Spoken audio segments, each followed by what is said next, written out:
Okay, perfect. Yeah.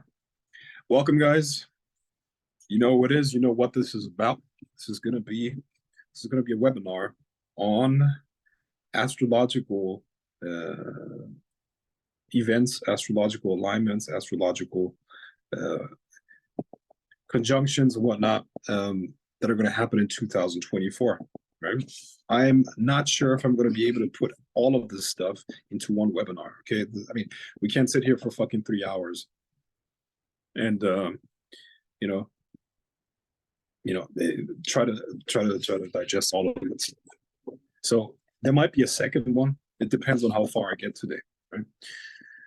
Because there's a lot to cover. So first of all, for those of you who aren't who are maybe new to astrology, or maybe you don't have a lot of experience with it, maybe you're whatever, maybe you're skeptical about astrology, right? This is also very common, which is understandable. I mean, looking at the mainstream stuff that is out there, it's just very superficial, right? But let me give you a quick overview of what astrology is, how it's going to be used, or how it should be used, and how you can benefit from it personally, right? So, the number one problem with pop astrology means like popular, mainstream, something that we would read on a whatever in a newspaper or something like that. The main problem with that is that they use one aspect and try to base their predictions, analyses, and all of this stuff on that one aspect. Okay, so when it comes to a newspaper, you'll probably read your sun sign and what that, they would show your prediction for your sun sign, and that is obviously, I mean, it's true that there are tendencies, but this is a very, very not a minor aspect, but only one small aspect of the whole birth chart. Okay, so how could even I had a conversation with this physicist, right? He was like, I don't believe in astrology because think about it. How could planets like that are so far away have an effect on the baby as it's being born? I mean, the woman that is helping the mother giving birth has a bigger gravitational impact on the baby as it's being born because it's much closer. It's less mass, but it's much closer than, let's say, Jupiter. So how the fuck is that possible? Well, it works like this. When we look at Mars,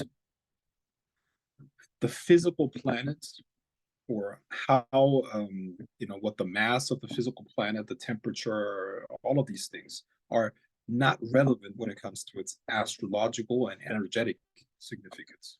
What do I mean by that? There's one axiom that we have in whatever the occult arts, which is as above, so below.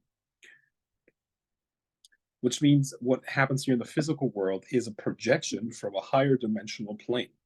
And when we talk about the physical universe, all the physical planets are part of that too, but they signify their position and their relative position to each other signifies something going on in a higher dimensional realm, which is nothing but higher dimensional. What does that mean?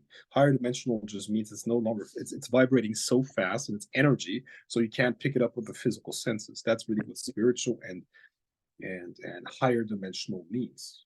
It's not really that abstract. It's really just energetic and energetic vectors and cause and effect mechanisms that are going on in a realm or in a spectrum that we can't pick up with the physical eyes, and we can't touch it, feel it, smell it, but we can sense it. It's just like you entering a room.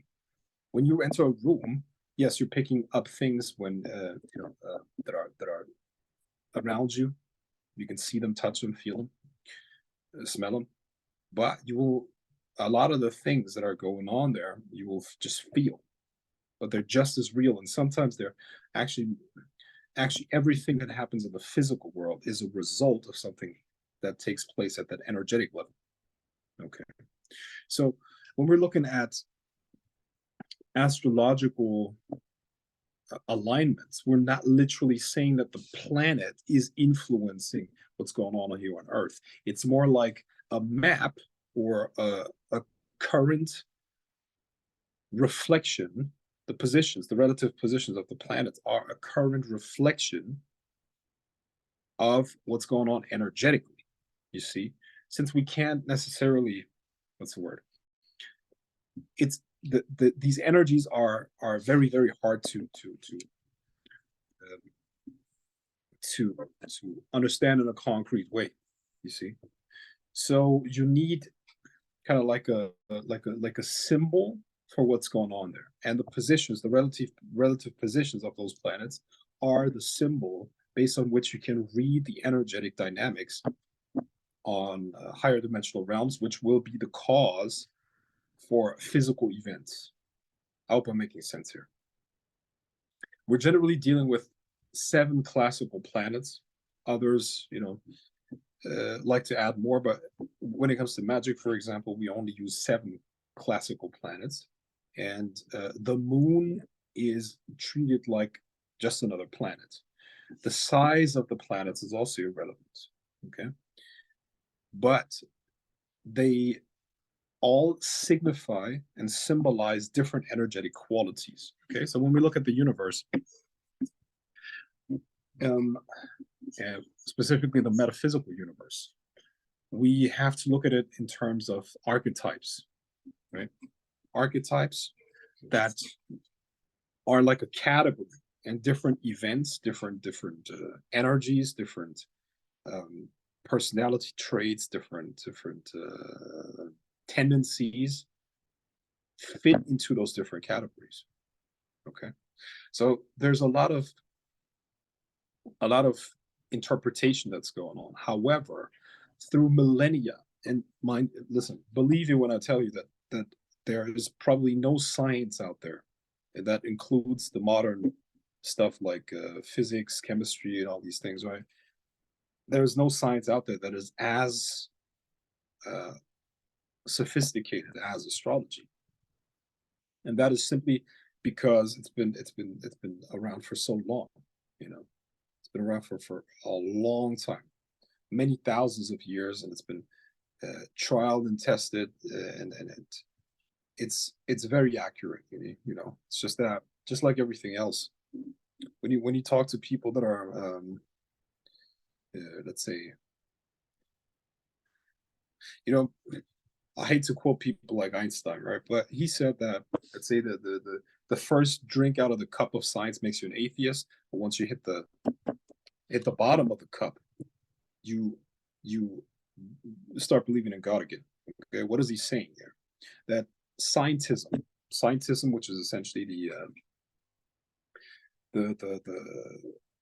the idea that what you can't touch, taste, smell, all of these things is not part of reality and should be ignored in our explanation of reality. That is an amateur approach to life, and however, it's something that is actively being promoted, because as you keep people from knowledge like this, you can keep them under. It's easier to control them, basically. It's just like what you see with mass media. There's a reason why it's so divisive. There's a reason why so much violence and um, strife and all this stuff, conflict is constantly being promoted, because what they're doing is they're fragmenting your psyche. They're fragmenting your psyche at a subconscious level. They're breaking you up into smaller pieces, which makes it harder for you to take control over your life. And the only way to really take control of your life is to take control of it energetically, which means that you have to create things in the invisible first, and they will then manifest for you physically. Unless you do that, you have zero control over your life. Zero. Zero. You're basically a feather in the wind. Boom, boom. You're going to be blown back and forth. And that's what the people in power want you to be like, because that makes you a good slave, and it can feed off of you and whatnot. Right? I mean, we all know how the system works, right? Nothing new. But let me tell you that the higher you go, the more people you meet that are at high levels, they all are spirit. I listen. There's nobody who at a very high level that you will meet that is not spiritually very very much educated. Like, funnily enough, I'm like, whatever you think of Donald Trump, right? I watched a documentary about him the other day, right? And he was giving an interview. And he was like, back then he was like my age, 38, 39 or something like that. He was giving an interview, and he was explaining to that reporter how he was able to do all of these things. And he's like, well, let me tell you, mind over matter is real. And here's the thing, people tell you it's impossible, but then you envision yourself in that situation. That's literally what he was saying. It's literally, but you envision yourself in that situation, and you don't give up, and you make that vision really, really real to yourself. And then all of a sudden you end up owning that building, and everybody told you it's impossible, and it's mind over matter again. So what I'm trying to tell you is essentially, I mean, this is one example. This is the secret to taking control of your life. You must gain a spiritual understanding of life, because it's all energy dynamics, and unless you understand those, you have no chance. You don't even understand the rules of the game, you see. And I know people who run hedge funds based on astrology. Of course, they have all kinds of mundane explanations, like, oh yeah, conflict here, conflict there, and whatever, interest rates increase, so this is going to happen. Like, none of these things are wrong per se, but I'm telling you, when it comes to a lot of mundane data, you could just as well make the opposite case with a different set of data. Sometimes with a similar set of data. So to a large extent, it's about interpretation. However, when you understand the general tendencies, when you're looking at momentum here, energetic momentum, the mundane data makes a lot of sense. So you have a new frame on which you can interpret it, and that's what makes you actual money. And I know people that run hedge funds based on that very successfully. JP Morgan, what did he say? JP Morgan said, you don't need an astrologer to become a millionaire, but you need one if you want to become a billionaire.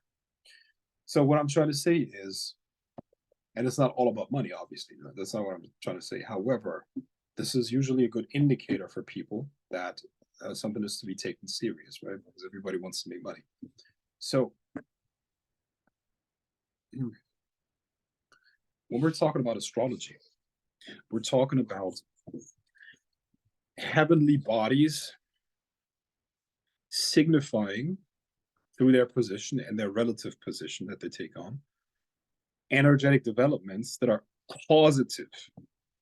There's a cause and effect, a clear cause and effect relationship between those energetic developments and what's going to happen in the physical world. The good thing about these heavenly bodies is we can know their position in advance. That's why I can make predictions about next year, 100 years, because they are obviously circular. Okay, they move circular. It's very complex because they all have different speeds, different different axes and whatnot, right? But they're predictable, and that is why history rhymes. This is why cycles come and go. This is why empires rise and fall. This is why the history, you know, this is why things repeat themselves usually. This is why you go through cycles, 7-year cycles in your own life. This is why you tend to repeat patterns. Maybe you've observed yourself where you go into one direction because you feel drawn to it, and that changes you. That time quality changes you, and then all of a sudden, maybe a couple of years later, you find yourself back liking the same things that you used to like a couple of years back, and that time quality also molds you. We are not separate from nature, from the universe, or any of those things. These things are molding us. These energetic influences. It's like we're embedded in an ocean of energy, and that has an effect on our psyche individually as well as collectively. So once again, like, I'm just saying it because I'm just coming back to finances here because I'm a financial astrologer all the time, right? So that's why I'm talking about this, because it's very close to my daily life, right? So the stock market is nothing but or any market for that matter, any open market, is nothing but a whole bunch of individuals making individual decisions. And you can see, actually, when you measure what's going on in somebody's brain and nervous system, you will see that the decision to do something is taking 10 seconds before the person becomes aware of wanting to take that decision. Let's imagine I want to grab a drink or something like that. 10 seconds before that thought pops into my conscious mind, that decision has been made by my subconscious mind already. You can prove that based on EEGs, which is basically just a imagery of what's going on in your nervous system, right?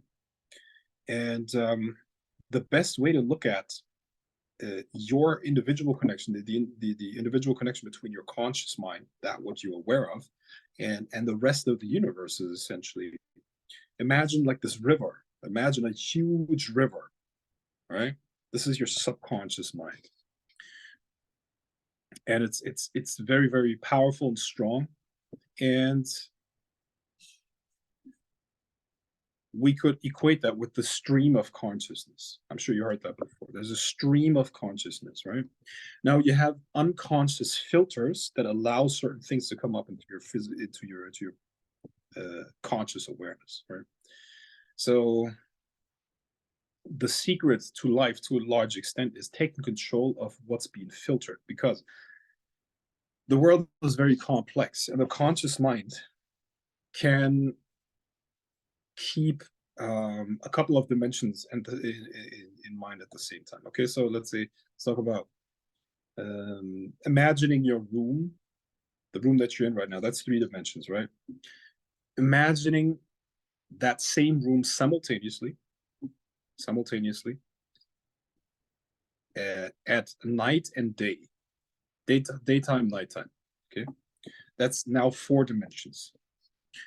And very, very, very, very, very advanced people, which takes years and decades of mental training, basically the ones that have basically the ones out there that have shown the best capabilities of simultaneously imagining different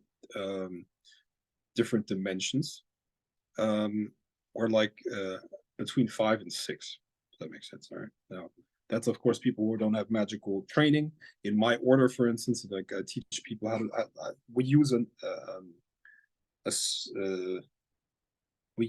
a dice for that, because we imagine a dice from all sides all at once, and then we imagine all sides all at once outside of space and time, right? Because that's a real secret.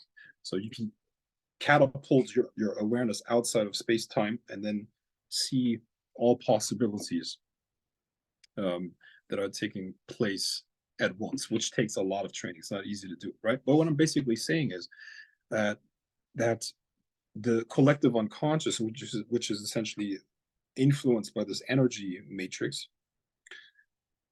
influences individual decisions. And as a whole, when you have many individual decisions, at one point you have a market, you see. So that's why you can predict market movements based on what's going on astrologically. Okay, so there's a lot to say about all of these topics here, but I'm gonna now dive into the actual content of the webinar. Okay, so 2024 is going to be a very, very, very decisive year in this first phase, in this transition phase from an Earth age to an air age. Okay, so what does that mean? Earth age and air age.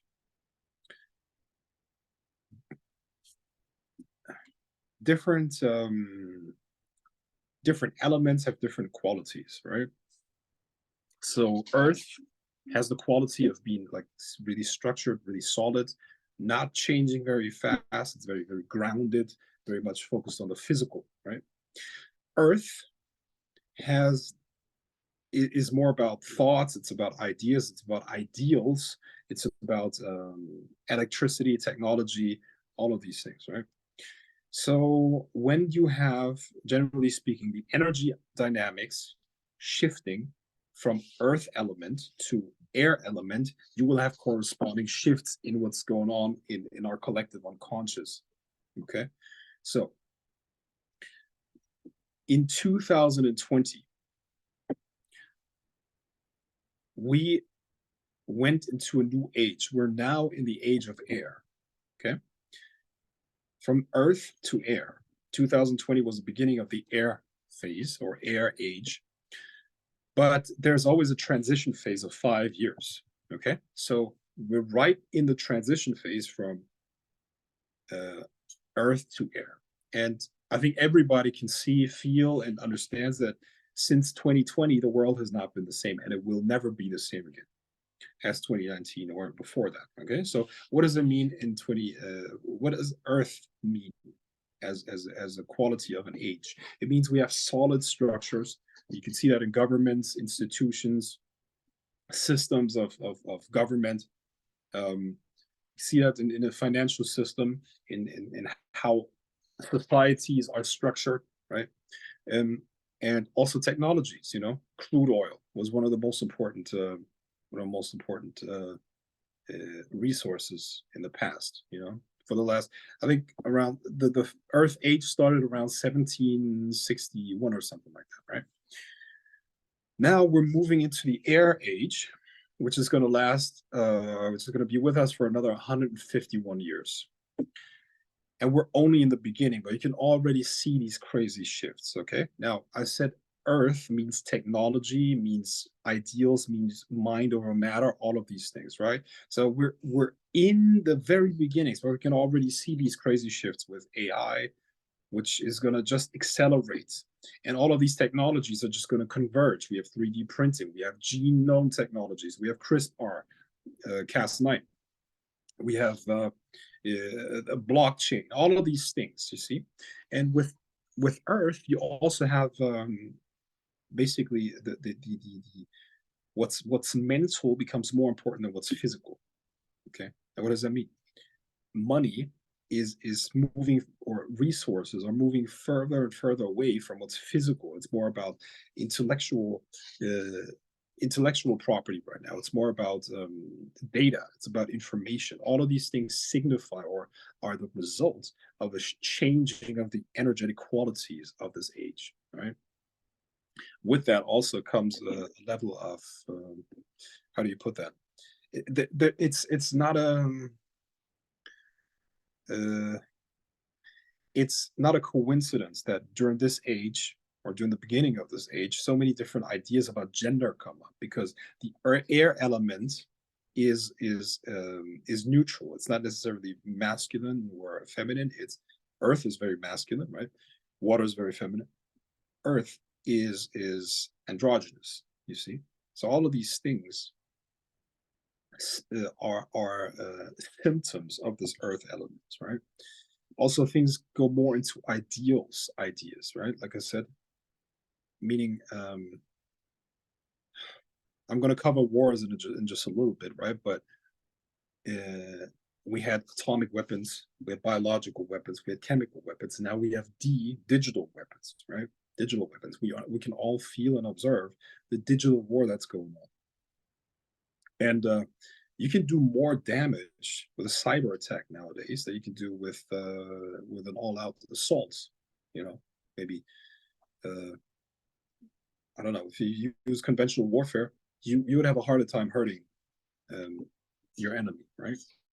Uh, so I guess you get the idea. This is where we're headed, and it's only going to speed up.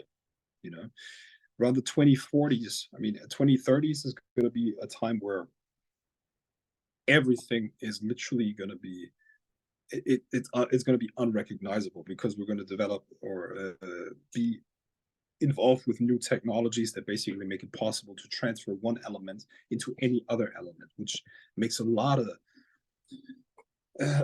things, first of all, unnecessary that we're using right now, and makes a whole new generation of technology possible. Imagine that. You can take basically an apple and turn it into a into a pot of gold if you want, or a gold bar, and that effectively makes gold completely valueless, right? So you have to now think about the value that is going to exist later, and you can already see that it's basically um, structures, but more on that later. I'm just going to explain it in the second, right? It's all going to make sense. So this is where we're headed. This is where we're moving into, right? So 2024, and mind you, I said earlier that the transition phase is 5 years. So we're already in the Earth age, but it's only just begun. So 2025 is we're gonna be fully in there. Right now, we're still in transition, right? And 2024 is gonna be a very, very, very decisive year during that transition. So this is the year when we as humanity are going to find a new direction that we can move into together. Okay. What do I mean by that? Let's say after, let's say the Cold War, we had two general directions, right? We had capitalism, we had communism, Marxism. After the Cold War, it was all about capitalism, it was all about materialism and all these things, right? And that is also coming to an end. It's not that property or any of these things or money is going to be non-existent. That's not what I'm saying. What I'm trying to say is that um, it's no longer just going to be about accumulating wealth. It's going to be about more than that. It's going to be, you know, the purpose behind that is going to become more important, right? And as humanity, we're going to find a new direction that we can move into. There are going to be leaders, and you can already see them at the horizon, right? And they're going to come more of those, right? So we're going to have a new direction as humanity. This means a lot of collapses on one side and a lot of buildups on the other side.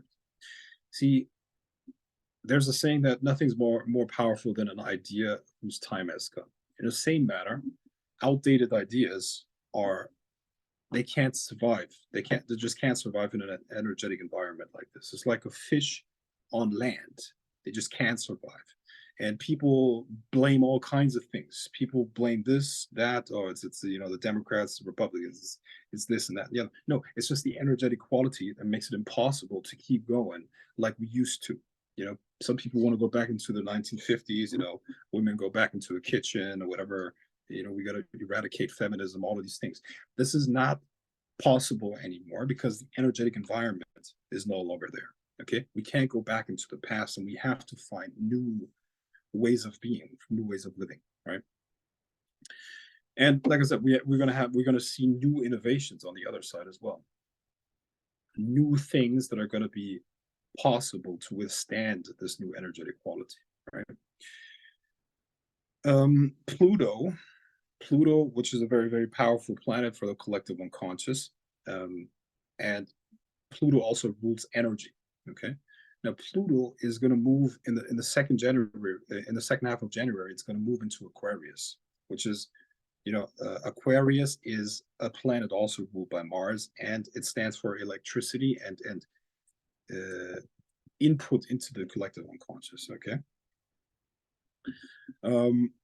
this is going to bring and also Aquarius also stands for sudden changes. So this is going to initiate and speed up the great, you know, a lot of disruption essentially. You know, Neptune is the planet of collective visions and dreams, and from summer onwards, it's going to be on Aries, and Aries is the quality of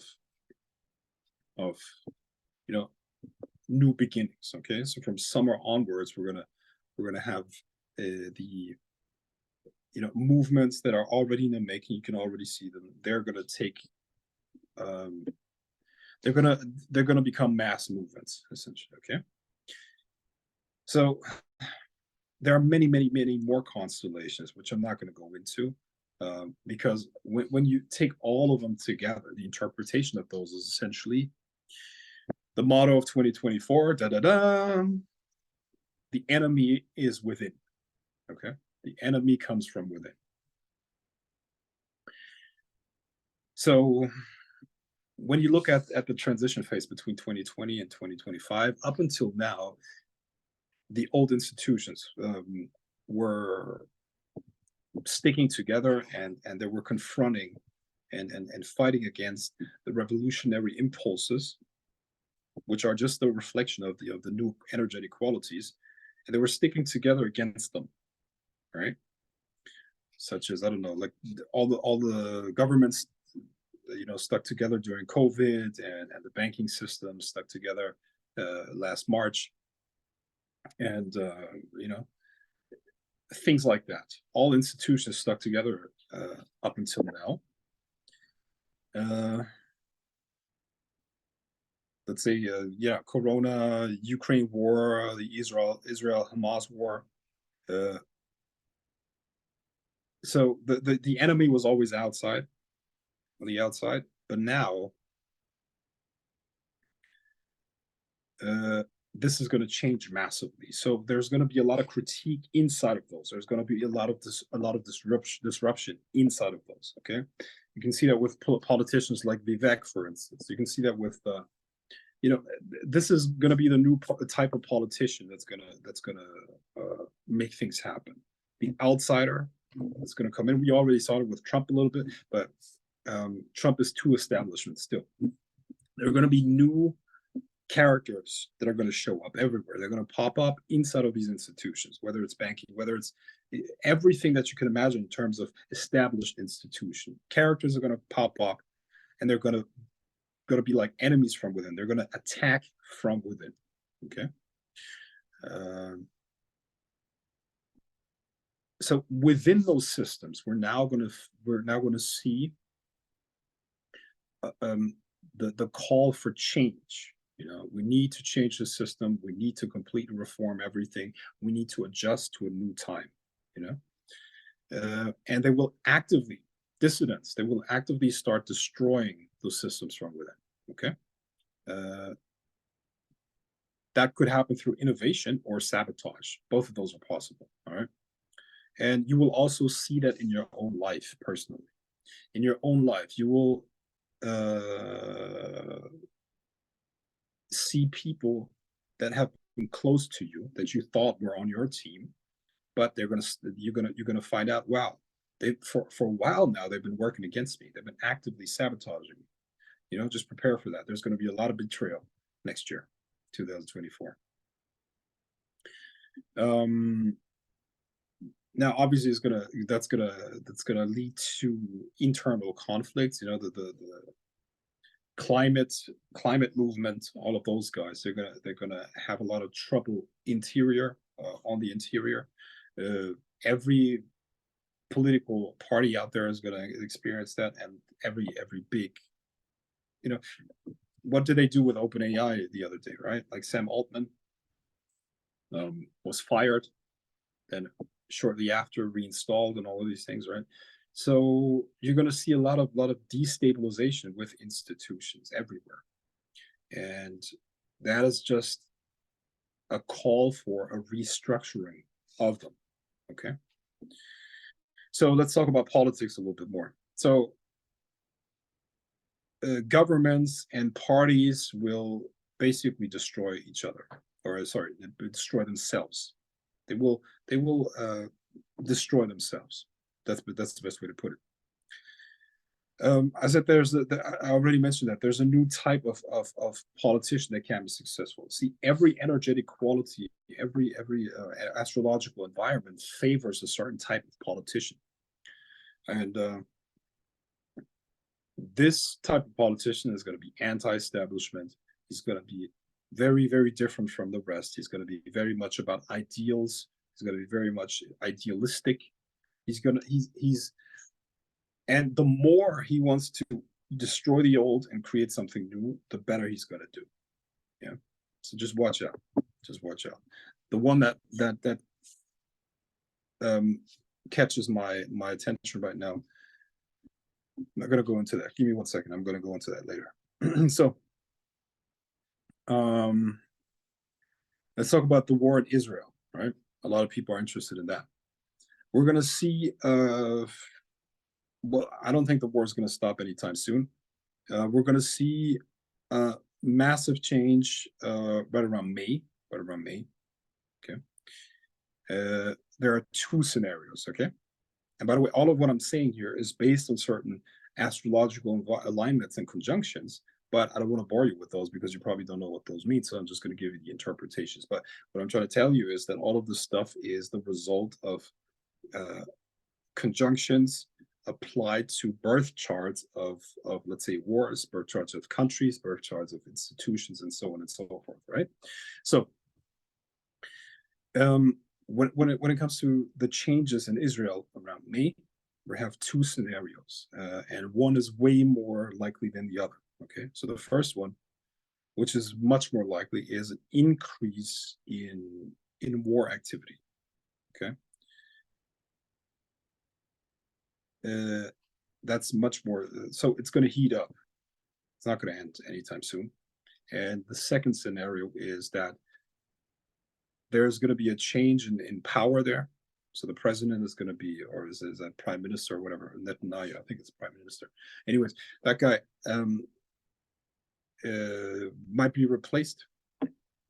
might be replaced, and um, then the door to peace is open again. But that's very unlikely. Okay, so the most likely scenario is that the war is just going to go on, keep going, and then it's going to pick up right around May. Okay. Um, Ukraine war. Uh, between it's That's also not going to end anytime soon. But between summer 2025 and summer 2026, there's going to be a change in power when it comes to Russia. Okay, so Russia in between 2025 and 2026, everything in Russia is basically a short candidate. Okay, so you would make a lot of money um, going short with Russian assets. I'd say, their energy companies and whatnot, right? If you can even trade them from where you are. But there's going to be change of power. So Putin's going to be replaced between 2025, summer 2025, and summer 2026. So in that time frame, Putin's going to be no more. Um, and this is also going to end the war more or less. Russia is in a terminal decline. They have a lot of problems with their demography. They basically have no people left, and they already killed in the war. The war has killed another, I don't know, generation of of young men. So the reason why Russia went to war is in order to because that's the last time they actually could, and Putin had this idea of saving his country, but um, that's not going to happen. Russia is in terminal decline. It's basically at the end of the century, the Russian ethnicity is no longer going to be there. It's just not going to exist because there are too few people and they're dying out. It's just what it is. So the last attempt to expand and all these things is going to be over between summer 2025 and summer 2026, right? What is China doing? China has been very quiet lately, right? Everybody was afraid that they're going to take Taiwan and all that stuff, right? Um, Now China is not going to do much. Basically, it's not going to present itself as very dominant on a global stage, and that's also not going to change in 2024 because they're preparing something bigger.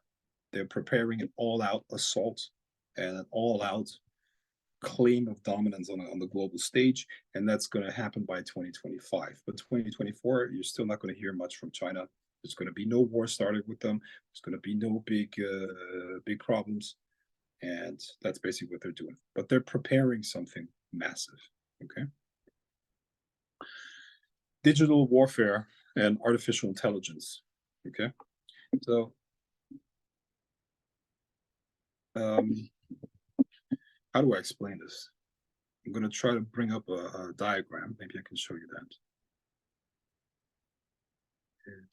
that.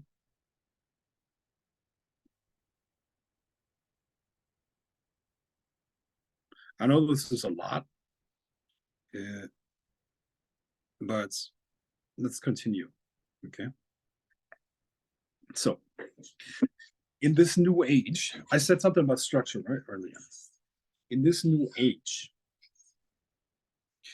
what you're going to see is that um, this democratization of technology is going to is not going to be a real thing. Okay, everybody's talking about, yeah. I mean, AI is going to be so great, and everybody thought the internet is also going to lead to a democratization of power.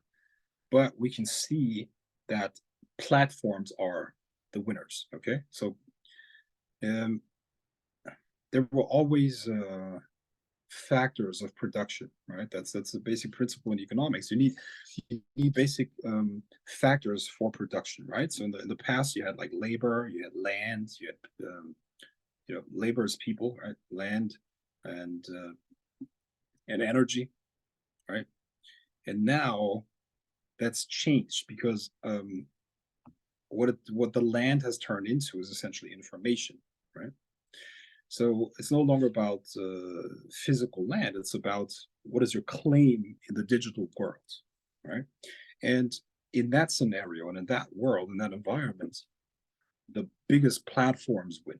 Why? Because when you have a platform, you have imagine something like Meta.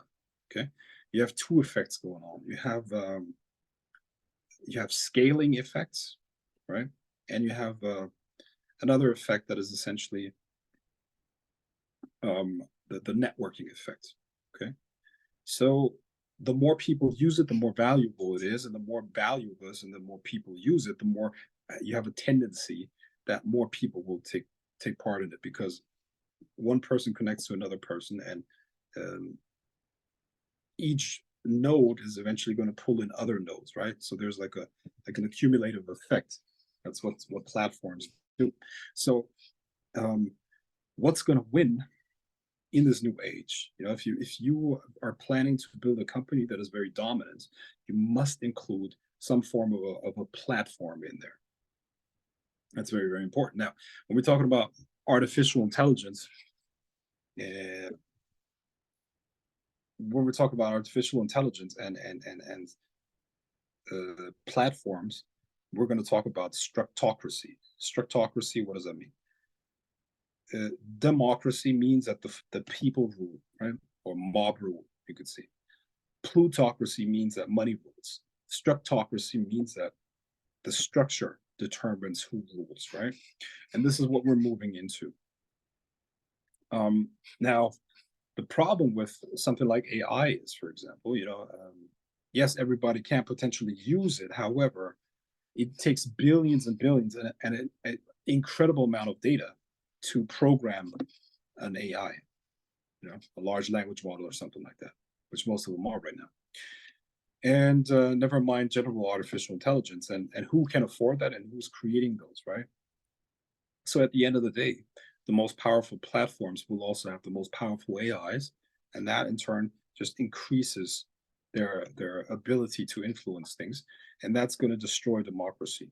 That's what you're going to see. Democracy is essentially going to be destroyed. Now, what I said earlier about the air age sounds very good, right? It's going to be about ideals, and it's going to be about open-mindedness and all of these things, right? Free flow of information. That is true. And we're going to have a convergence of a lot of technologies, and you're going to see a new world within very, very few years. It's going to just accelerate. It's not going to. It's just going to speed up. It's not going to go back to anything before. However, that's not just going to be all sunshine and rainbows. We're going to see a lot of problems. We're going to see an attempt to um, implement communism, right? Digitally supported communism, because people think, or a lot of people believe, that communism failed because not everybody was on board, and they didn't have the technology to do central planning correctly, right? So now they believe they can succeed with that. You all heard of CBDCs, by the way. If you don't have, I mean, if you want, I can say something about CBDCs later and how to get out of that fucking trap. But at the end of the day, there is going to be an attempt to implement uh, communism 2.0 with the use of AI and CBDCs. And that's going to exist for some time, but they're not going to succeed with it. There's a lot of stuff that I have to say about that and how things are going to develop between now and 2032, basically, and a little bit further ahead of that. But I can tell you that yes, it's going to be a phase where the worst um, scenarios are going to be real. They're going to take place. CBDCs, digital communism, you having no control of your life anymore. 15-minute cities and all that stuff. That's gonna exist. Not everywhere. There are places where you can be free of that bullshit, right? But most likely where you live, that's going to be implemented. But that's not going to succeed for a long time. But in the context of a human lifetime, that's going to be a long time. It's going to be more than a decade, 2 decades, something like that, right? So you must save yourself from that bullshit now. And if you want to know more about how to do that, it has to be later. But this is not all going to be sunshine and rainbows. There's a very, very dark side to all of this, and that's going to manifest as well, right? So artificial intelligence is going to be used to basically enslave a whole lot of people, right? So this means that democracy, what is left of democracy, if it ever fully existed, right, is going to be completely out of the window. It's going to be the big players that are in control of AI and have that big platforms that are going to run the show, right? And that's usually the people with the most money, anyways, right? Wars are going to move further and further from the physical into the mental, spiritual, cyber crime. A lot of that stuff. But this is generally the battlefield of the future. You're going to see even less wars, less physical wars, but you're going to see more and more of those cyber wars for controlling the narrative. The war that China has been fighting with the U.S. for years now, right? Like the import of fentanyl and the basically disruption of the inner peace and the cohesion of the society via Twitter, via TikTok and other outlets, by buying politicians and whatnot. China has done some massive damage, and this is the warfare of the future. It's no longer to be hot wars, essentially kinetic. Kinetic means you actually use assault weapons and all that stuff. You use things like that. It's going to be all cyber for the most part. Yeah.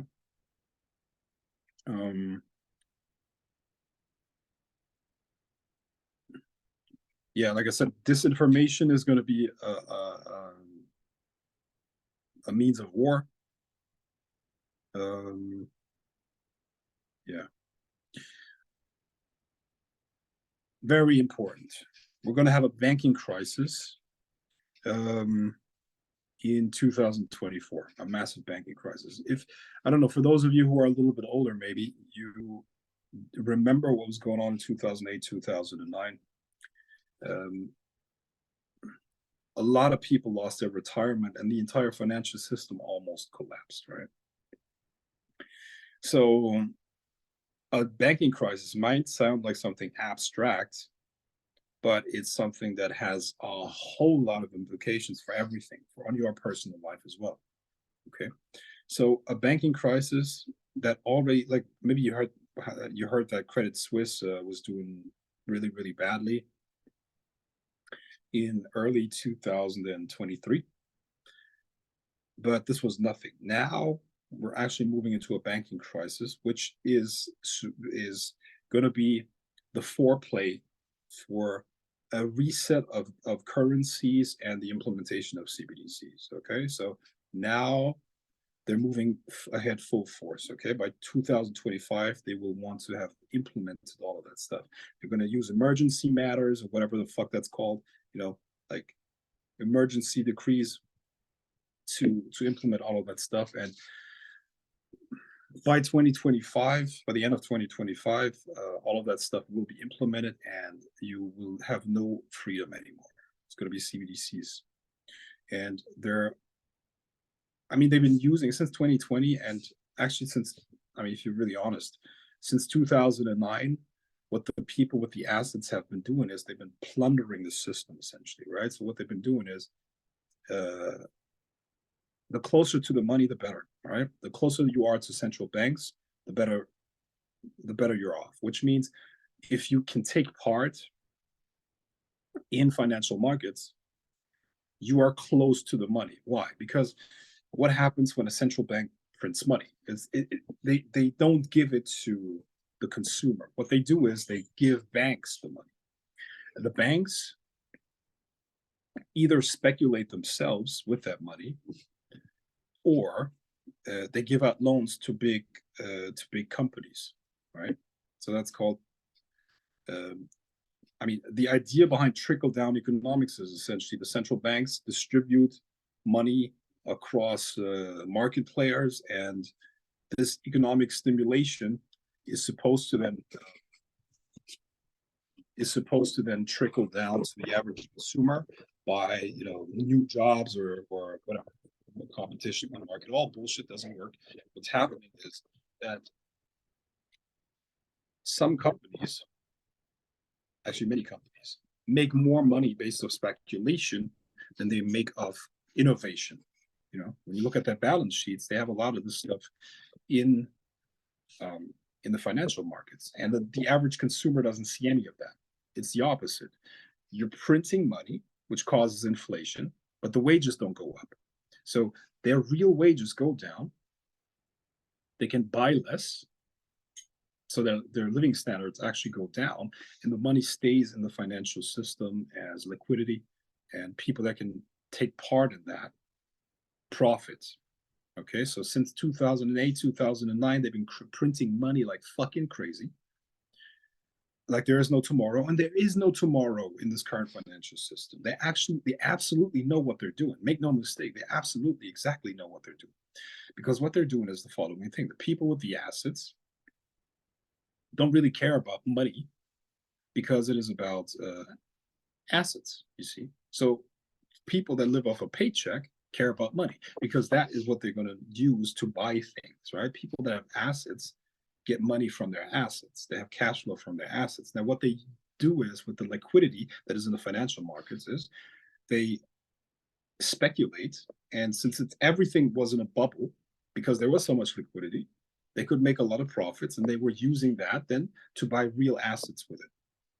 They use the profits that they make in the financial markets to buy real assets. You know, there's a reason why all the fucking houses and real estate was in such a bubble, because people were buying, people with the money were buying those real assets, right? And the same with everything else. So, um, and it was basically, how do you get, basically you're somebody with assets, and you think about, imagine, how do I get this person's house?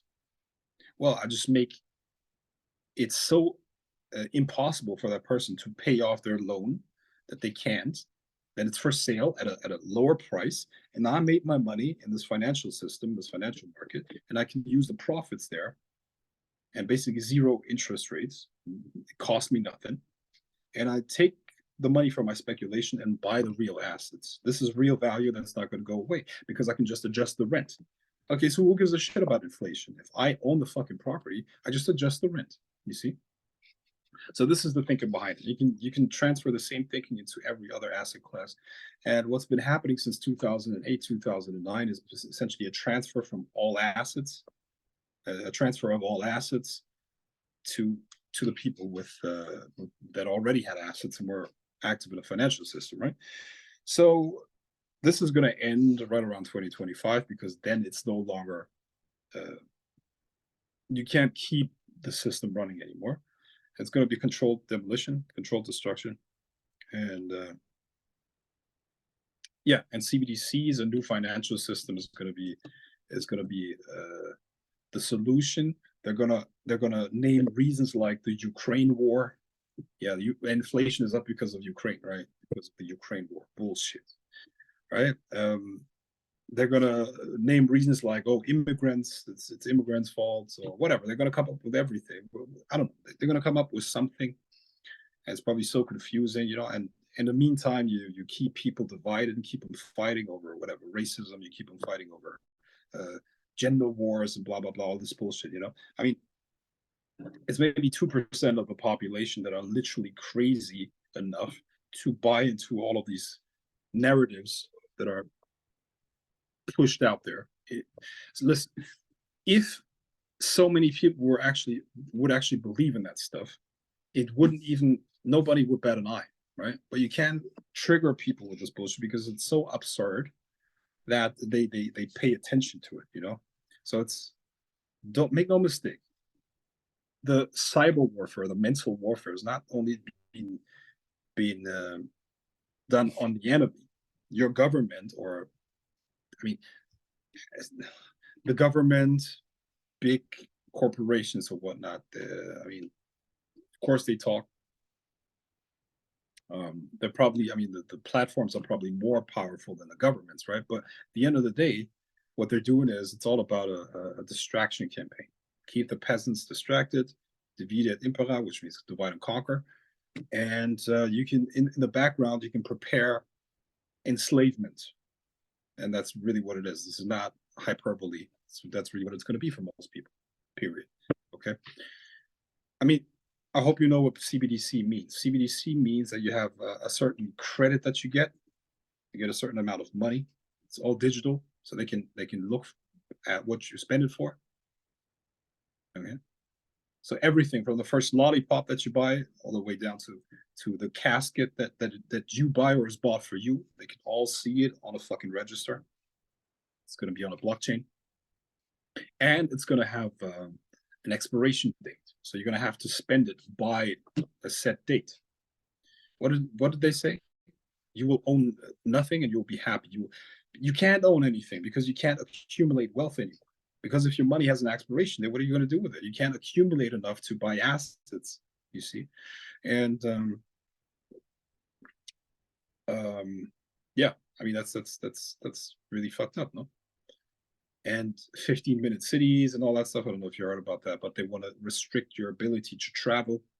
You know, they want to restrict your ability to choose your. Listen, I'm a vegan, but I don't think people should be prevented from eating meat.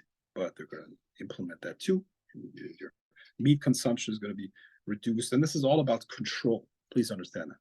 Listen, I have a good friend who's a hedge fund manager, and I actually visited him in November in Cyprus, and this is like hedge funds. The means you always meet politicians, you meet people that are kind of like in charge and power, and they're fully aware of what they're doing, and it's all about control. I mean, think about it.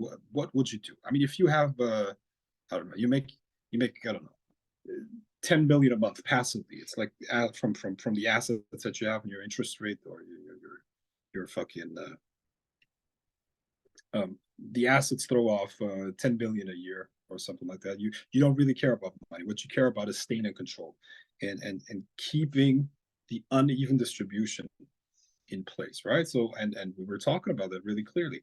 And there's the only option, or sorry, not the only option, but the only goal here is to maintain control, right? Because once you have control, now you have to establish the distribution of the money, which means they're closing the gap, or sorry, not closing the gap.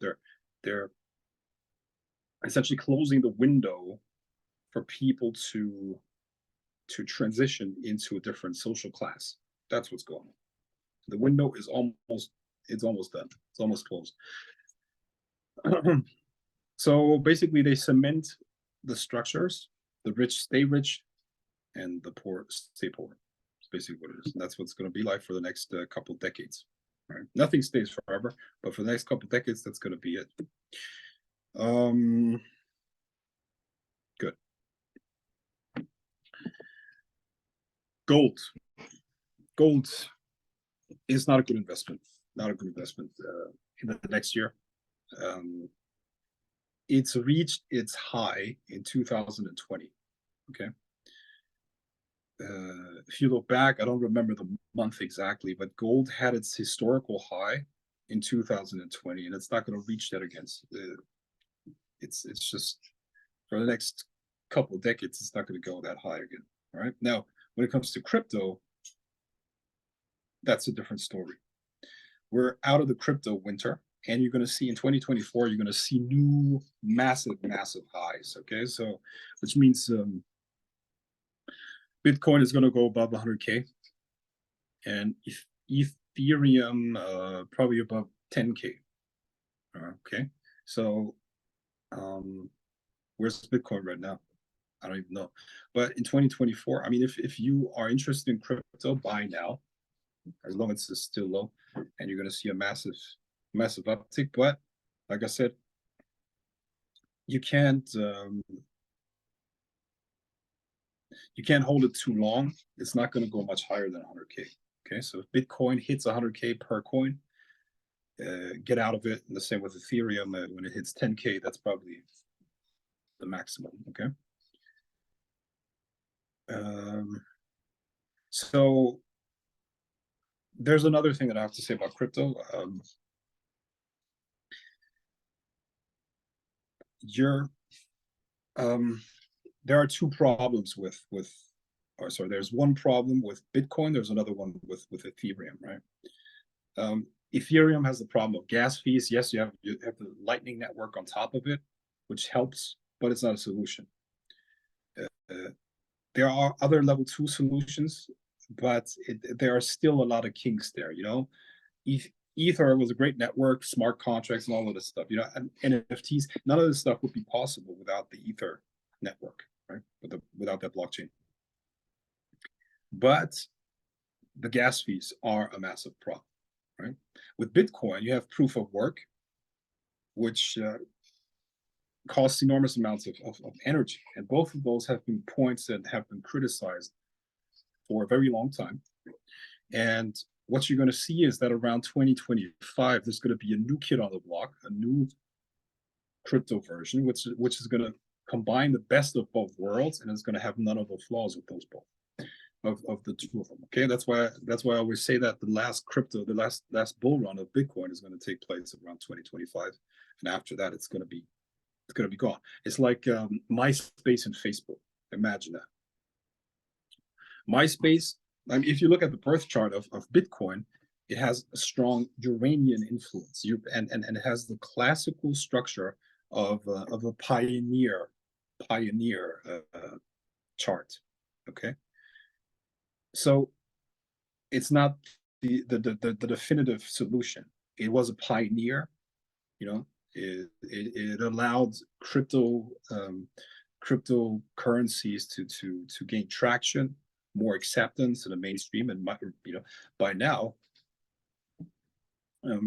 Bitcoin has really become mainstream. I mean, there are hedge funds um, that have EFTs based on those, right? So it's done its job.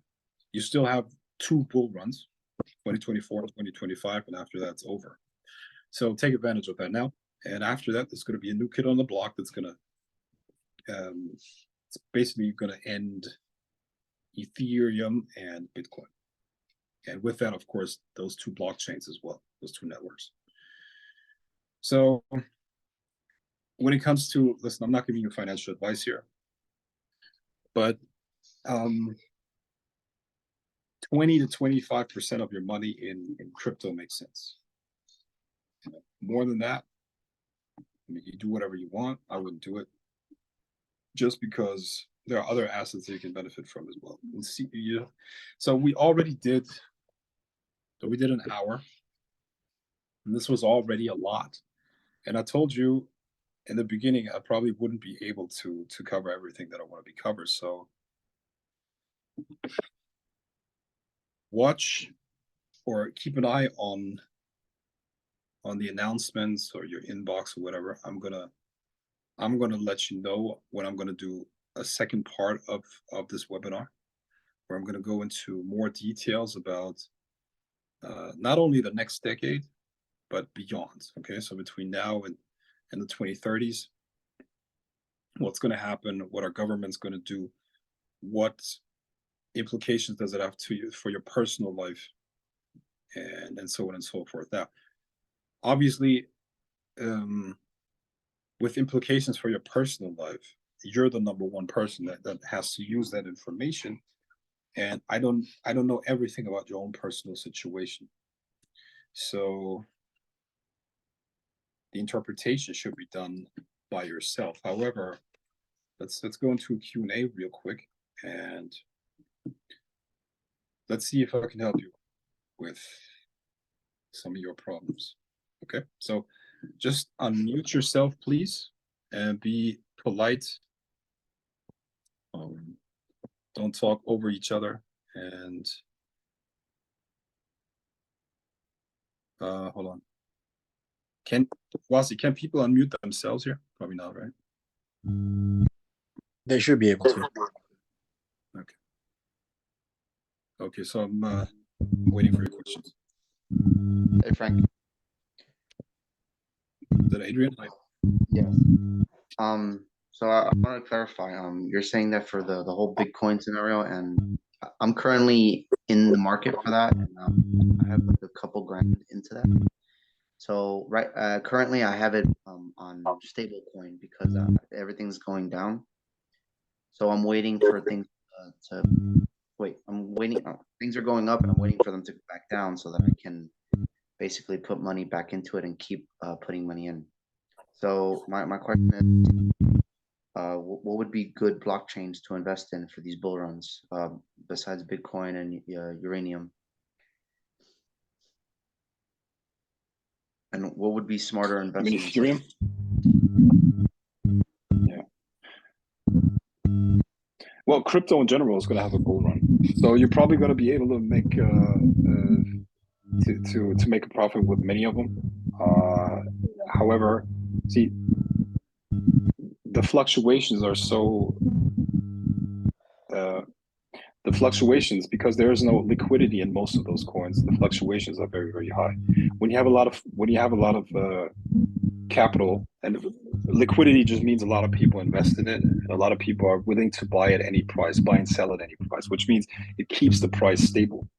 When you have not so much liquidity in an asset, it means that there are no market makers, and there are many prices at which people are not willing to sell or not willing to buy, which collapses the price, or which rises the price to this level, or you see what I mean? They're way too volatile.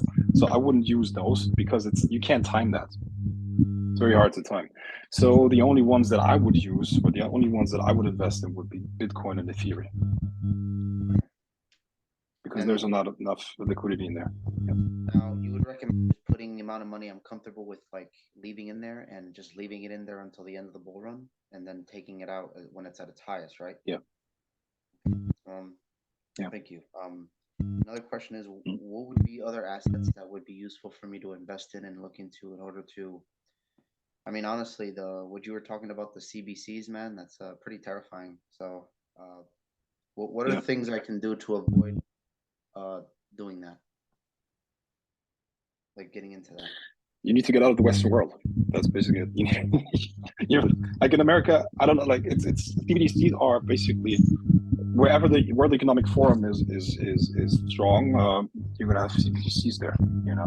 So I don't know if you can actually I don't know if you can avoid it like that. But other asset classes, I mean, stocks. Find good stocks.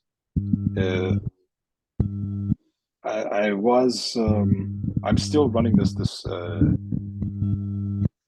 stocks program where I teach people short selling, and I actually on a regular basis, I give them, on a semi-regular basis, I give them actual my investments, what I'm in, what I'm buying, and what I'm selling,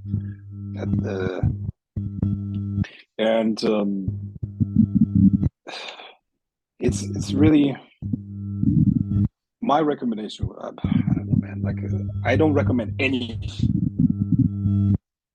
First and foremost, I don't recommend anything because I don't have any liability here, right? But there are options like finding countries that are that are not likely to implement those CBDCs, and investing in something requires a certain, how do I say that? You're dealing with percentages, right? So the percentage or the amount that is the percentage depends on the on the capital, if that makes sense.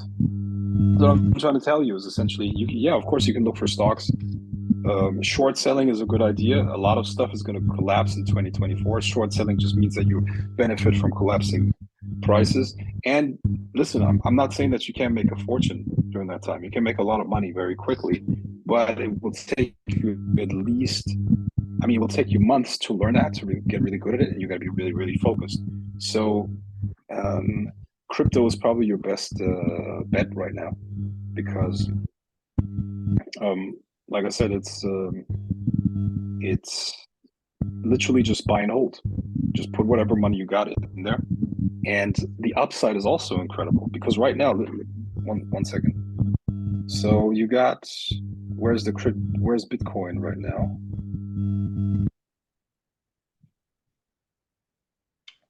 Bitcoin price. Bitcoin is at 33,489 British pounds, which is around, I'd say between 45 and 50,000 US dollars, right? So you can double whatever money you have. You doing crypto. Listen, it's fucking hard to make 100% return in the stock market if you don't know what you're doing. Yeah. It's at $42,000. So I would say Bitcoin is probably your best bet right now. Because you don't need any expertise. You don't need anything. You just put any money that you have right now, or not any money, but like the investable capital. You put that into Bitcoin. You're gonna have 100% return. What more do you want? Yeah, that actually is that's literally my plan. My only thing is that I have a lot of FOMO, so I pull it out when it starts to go down, so that like the money that I have in there doesn't go away. But do you think that do you think I should just leave it? I mean, that's my friend. You're definitely not the only one with that. That's why the stock market exists. You know, because you can take money from emotional people if you stay rational. They say the stock market is a means to transfer money from people with transfer money to people with emotional control for money from people that have no emotional control. That's really what it is, you know. I can't help you with that FOMO, but I can tell you that Bitcoin is going to have a fucking bull run in 2024 and 2025. You still have a lot of time until the CBDCs are fully implemented. All right, thank you. It's going to be easy to and just get into Bitcoin. Yeah. You know? Okay. All right. So next, please. Next question. Yeah, Frank, I had a quick one, if that's okay. Just because I'm delving heavily into kind of the private equity venture capital space now, and I was coming up with a new investment thesis kind of for 2024. And obviously for my thematic approach and taking into consideration on what you've said in terms of cybersecurity, and kind of maybe the defense space would probably be a good space to look at, but I just kind of wanted to gauge your opinion on perhaps what would be a good industry to take into consideration for what I might study for my investment thesis this year and 2025, I guess. Everything AI, blockchain, biotech. Okay, thank you. Sure.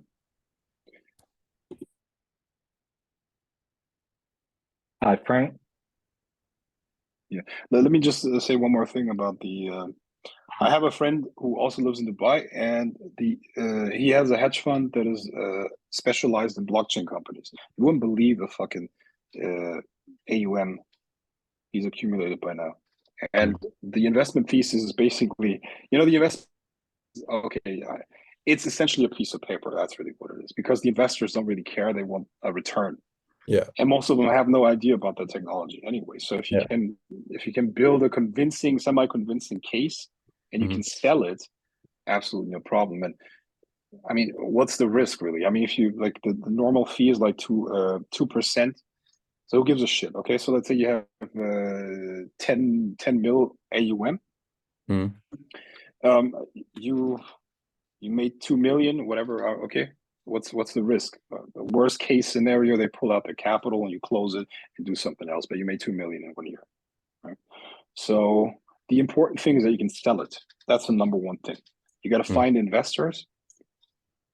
And that is best done by having like a small team of people, maybe 2-3 people that just hit the phone all the time.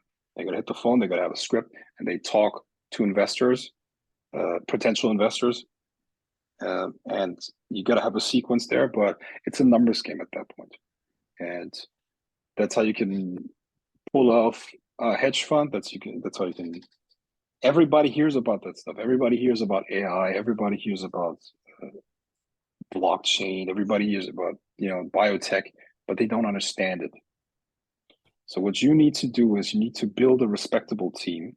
You don't need, listen. Honestly, listen. I'm happy for every single fucking gray hair here, because it makes business easier. It's the truth. Yeah, the more mature you are, the more mature you are, the easier it is to make money, because it's a natural instinct. So if I was you, I would approach certain experts. What does that mean? Fucking professors that are at the forefront of this field. They could also help you with finding actual candidates, but you need expertise. That's number one. You need people who are actually in that industry, that are preferably older than you. They're not going to be involved with the day-to-day, but they're going to be basically on your website as the management team, or as the people that have the expertise. Little do they know that you actually run the show. And then I mean, it's you gotta have a brochure, a nice website, a nice presentation, and then you hit the phone and hustle people for whatever. Some are going to invest 20 grand, some of them are going to invest 50 grand, whatever. Right? It's got to be a good story, and they know they can lose it all. But guess what? Somebody who has a net worth of 10 million can invest 20 grand comfortably and not care about it. That's really what it is about. And listen, if you're in the right industry, it's not even possible to fail. I don't think you can right now. If you have a blockchain or AI stocks or something like that, and if they're semi good, it's impossible to lose money with that. Now, in this game, you usually get like 2% off the top, regardless of performance, and then there's also a performance-based fee later on. But 2%. So it means if you got 10 million under management, it means you made 2 million right away, guaranteed, regardless of what's happened. Now, the problem is, you got to sell it. It's all psychology. 70 to 80% is psychology. So what you're going to do is, or what you're going to have to do is, you got to explain to them why their research they could do through Google is worse than what you can do with your hedge fund. That's really what it is about. And that's where a management team comes in. Okay, so you got to find people that are willing to collaborate with you, and then present a respectable team. It doesn't mean that you have to talk to them all the time, but they could give you ideas here and there, and they could also tell you what to look at. That's really what it is about. So a good team is the number one thing. Thank you, Frank. So that's and it. To be honest, the exact structure you just explained, I've actually, it's funny you said that, because I've actually implemented the exact points that you said in terms of team and the experience and the grey beards. That exact setup is what I gathered together quite quick. But yeah, thank you for that. Great. Welcome. Okay. Next, please. I have a question. Mhm. So when it comes to like AI taking over, something came into my mind. Like, will a lot of the jobs that we are working with, we will be replaced by AI? Is that possible? It depends on what industry you work in, but yeah, sure. Everything that, I think it's funny because they used to think that the first things that are going to be replaced are going to be menial jobs, right? Say bricklayer or things like that, but it's actually the opposite. It's more the white collar jobs. It's like journalists are going to be replaced, lawyers are going to be replaced, programmers. Programmers are going to be replaced. All of these things. So, yeah. All right, that's interesting. Yeah, that's what Yeah. that's But the, you knew that that's already, all. no? You knew that already. So what is your real question? I don't know, but I kind of. I no, I have. That was the only thing I knew. I had in mind actually. That's. I'm in shock. I just wrote everything down and like I'm kind of in shock, and that's the only thing I had in mind. Truly, like I don't know, man. Okay. I have to kind of absorb this into my brain because this is a lot of information, and this is not even everything. You know, Yeah, there's like a you lot said. more to come, man. Yeah, you're Yeah, welcome. dude. Fuck. Yeah, I'm looking forward to that for sure. So when are you gonna do the next parts? Can you give me like a? I don't know yet. I gotta find the time. But it's not gonna be too long. It's gonna be like next week or something. Okay. Yeah, all right. I'll check my inboxes for sure. For sure. Okay.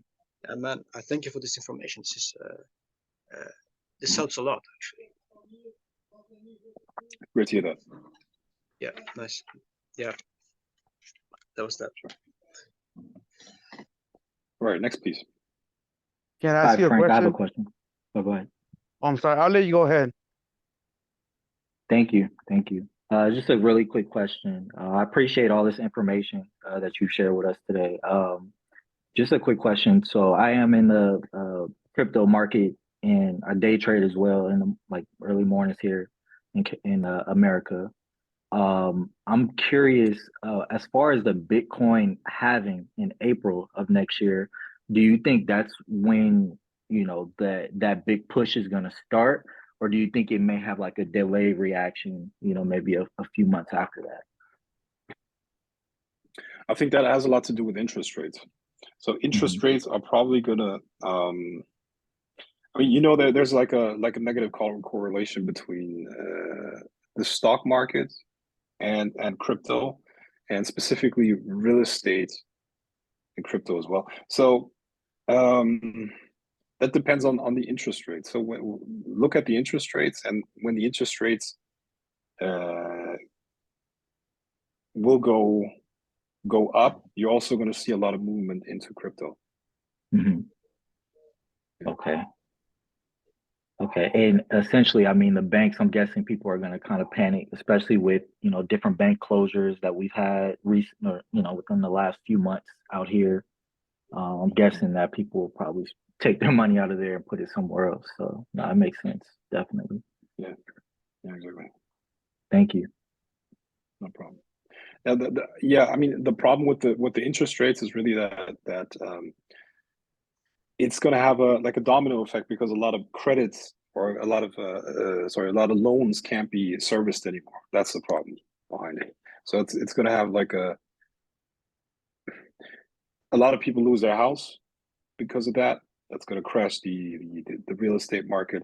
It's going to have an effect on many different industries as well, because they're all like interlinked. You see, like if a loan is not serviced on this side, because the whole economy is based on credit, there's another loan that is connected to that as well, and another loan and another loan, all across different industries. You see, so the interest rates going up causes a domino effect that destroys the economy as a whole.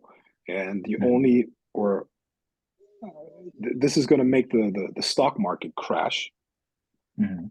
because if these industries are destroyed, the stocks also go down, and there's an inverse correlation because the crypto market is outside of all of that.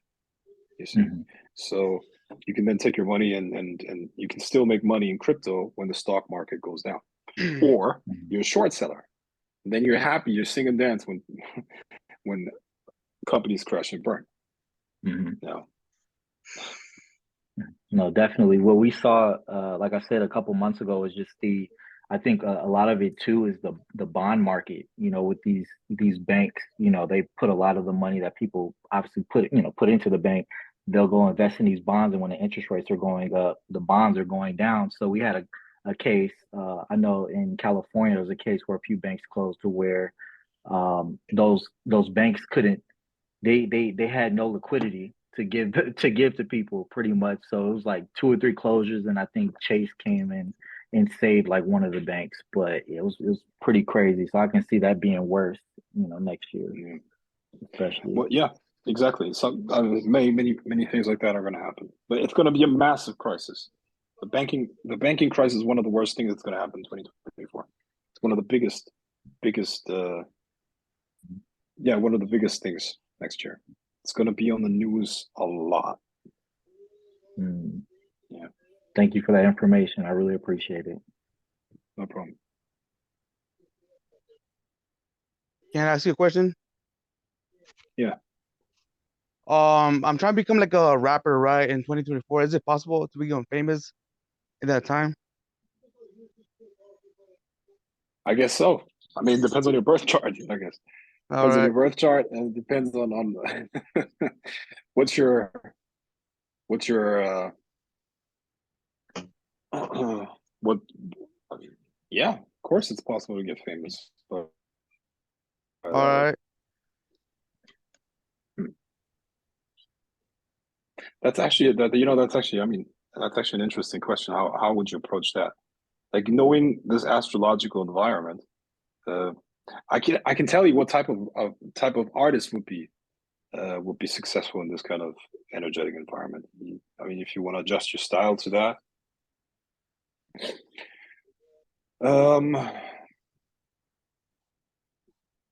something futuristic, androgynous, or whatever, right? So, All right. something like that, you know. I mean, it doesn't mean you have to be gay, but you have to definitely play with like androgyny and all that stuff. Yeah, I already got something going on. Like I already got an idea, you know? Yeah. Okay. Yeah. Thank you. Good idea. All right. All right, man. Good luck with that. Thank you. Sure. All right, next question, please. Hey, Can I ask a question? Yeah. I'll let you go ahead. just a quick question. So do you think the interest rate will go even higher next year? Yeah. I'm planning to like sell my house and just put them all in crypto. You think that's a smart move? I do believe so. I think real estate is dead. It's really it's. I mean, you're in Australia, right?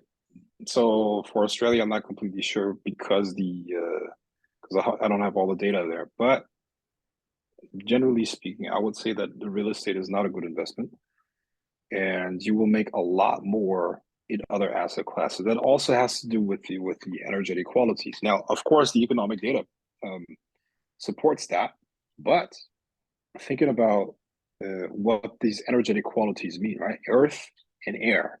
We're now in air. Earth is really like a house. Like you can touch it. It's really like it's solid, right? That's an earth thing. I believe real estate actually in the next decades is not a good investment. Why? Because what's going to happen is that people listen. It's going to become more and more of a trend to just rent on demand. Okay, so owning a big mansion or something like that is no longer going to be a flex. You know what's going to be the next flex? a new flex in the future is going to be able to be completely free to travel wherever you want. Your entire belongings maybe fit into a backpack, but you have unlimited cash, capital, whatever. And you can just, rent things on demand. If you want, you can rent a mansion for like 2 months, and if you don't want to be there anymore, you just get rid of the lease and fly somewhere else and rent a new place there. So that's going to be the new flex, and it's going to be the new trend in general. So I don't believe that real estate itself is a good investment in the future. Plus, keep in mind the trend or the idea or the plan in the future is to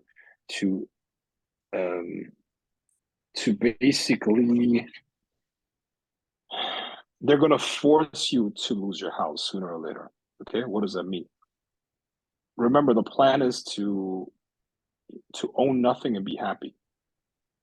So expropriation in some way or another is going to happen. So you might as well get rid of it yourself and still profit from it and still get a good price for it. But sooner or later, it's going to be gone. And this banking crisis is going to be global. I mean, it doesn't matter if you're in Australia or in Germany or wherever.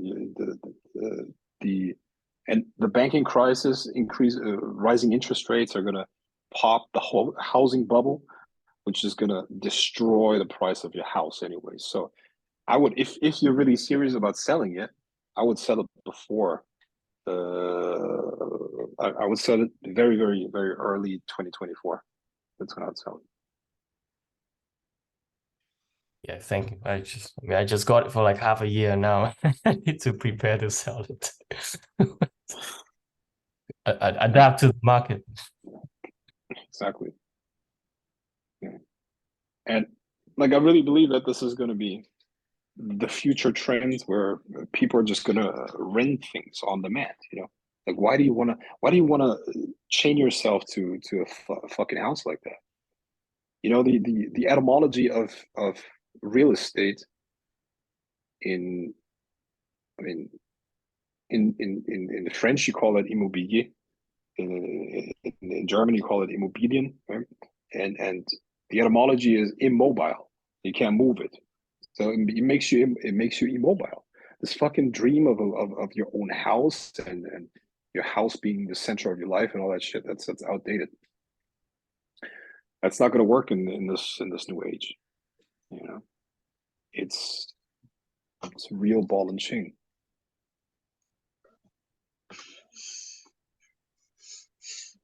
Yeah. So next question, please. I just wanted to ask, like, for the average person on the street, when you hear that there's a banking crisis, does that mean that you logged into your bank account and you couldn't log in, or money didn't work, or you didn't get paid from your job? And how would that work? Who would be the ones to get the universal basic income? Would it be people without jobs or without an income? Well, mind you, you have to it's order out of chaos. So first you have to create the crisis, you have to create the problem, and then you offer the solution, right? So when it comes to a banking crisis, first and foremost, what's gonna be affected is the people with loans, because they can't service somebody. Okay. So it doesn't, in the first instance, it doesn't mean that they lose their job or lose their income. It just means that their income is not enough to service their expenses anymore. That's what that means. And that could lead to, for most people, that's going to lead to losing a house and other problems, right? But there's no industry that is completely separate from other industries. So it's going to have a domino effect on other industries as well. So yes, a lot of banks are going to go out of business. And what does that mean? It means that, yes, if you look at the fine print of any contract that you have with a bank, is what's actually going on is you're giving the bank a loan that is not protected by anything. You have to understand that if you have your money in any bank, that money is a loan that you have given to the bank, because the business model of the bank is the following thing. let's say you make a deposit. Let's say grandma makes a deposit. The bank pays her, and at this moment, nothing, like 0 or whatever interest rate, or 0.001. And then they lend it to somebody else and charge them 14, 15, 25% on credit cards. I think 25, and then the US was the recent interest rate on credit card debt. So that's how they make money. They make money on your deposit. You have to understand that. And of course, like when you bring in fractional reserve banking, it means they can let's say the old granny has $1,000 in her bank account. That means they can lend out 9,000. All right. So that's fractional reserve banking. It's money that doesn't even exist, but they can get 25% on $9,000, having $1,000 deposited. You have to understand that. Okay, it's important to get. So when the bank goes bankrupt, it just means that your deposits are gone. And in the fine print, there are certain banks that have there's like an insurance built in, I think up to 10,000 or whatever. It's insured, or it depends on the bank. Some insure up to 10,000, so you're guaranteed to get 10,000 back, or 50 grand or whatever, right? But a lot of people are not going to get their money at all. Like, think about it, because you're not number one when it comes to debtors, right? The government is always debtor number one. Then you got other debtors. But then before governments, there are financial institutions because they control the governments.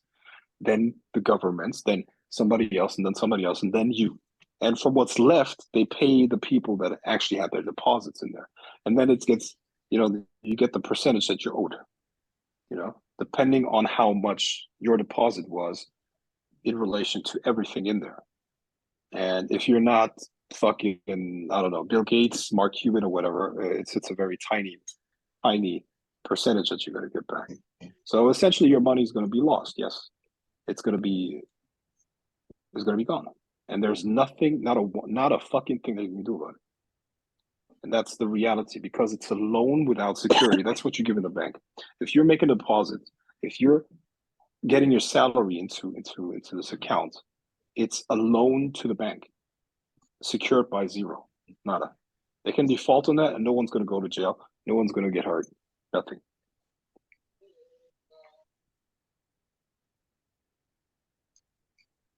So yeah, does it answer your question? Yeah, it definitely does. And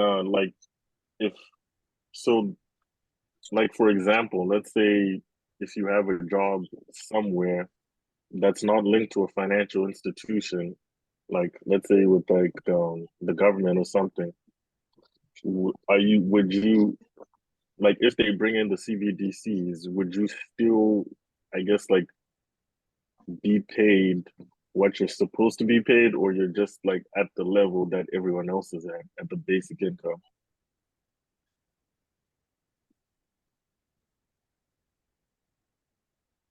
Oh, I see what you mean. Well, the CBDCs are going to be,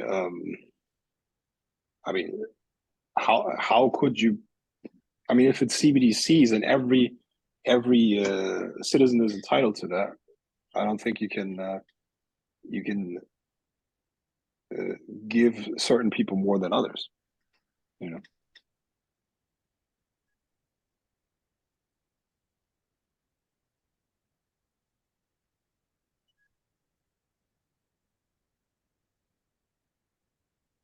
Okay. Next question, please. Hello, Frank. Yeah. What jobs or careers would be very good to jump in and learn in these times? What? Sorry, what did you say? What jobs or careers will be very good to jump in and learn to be successful in these times?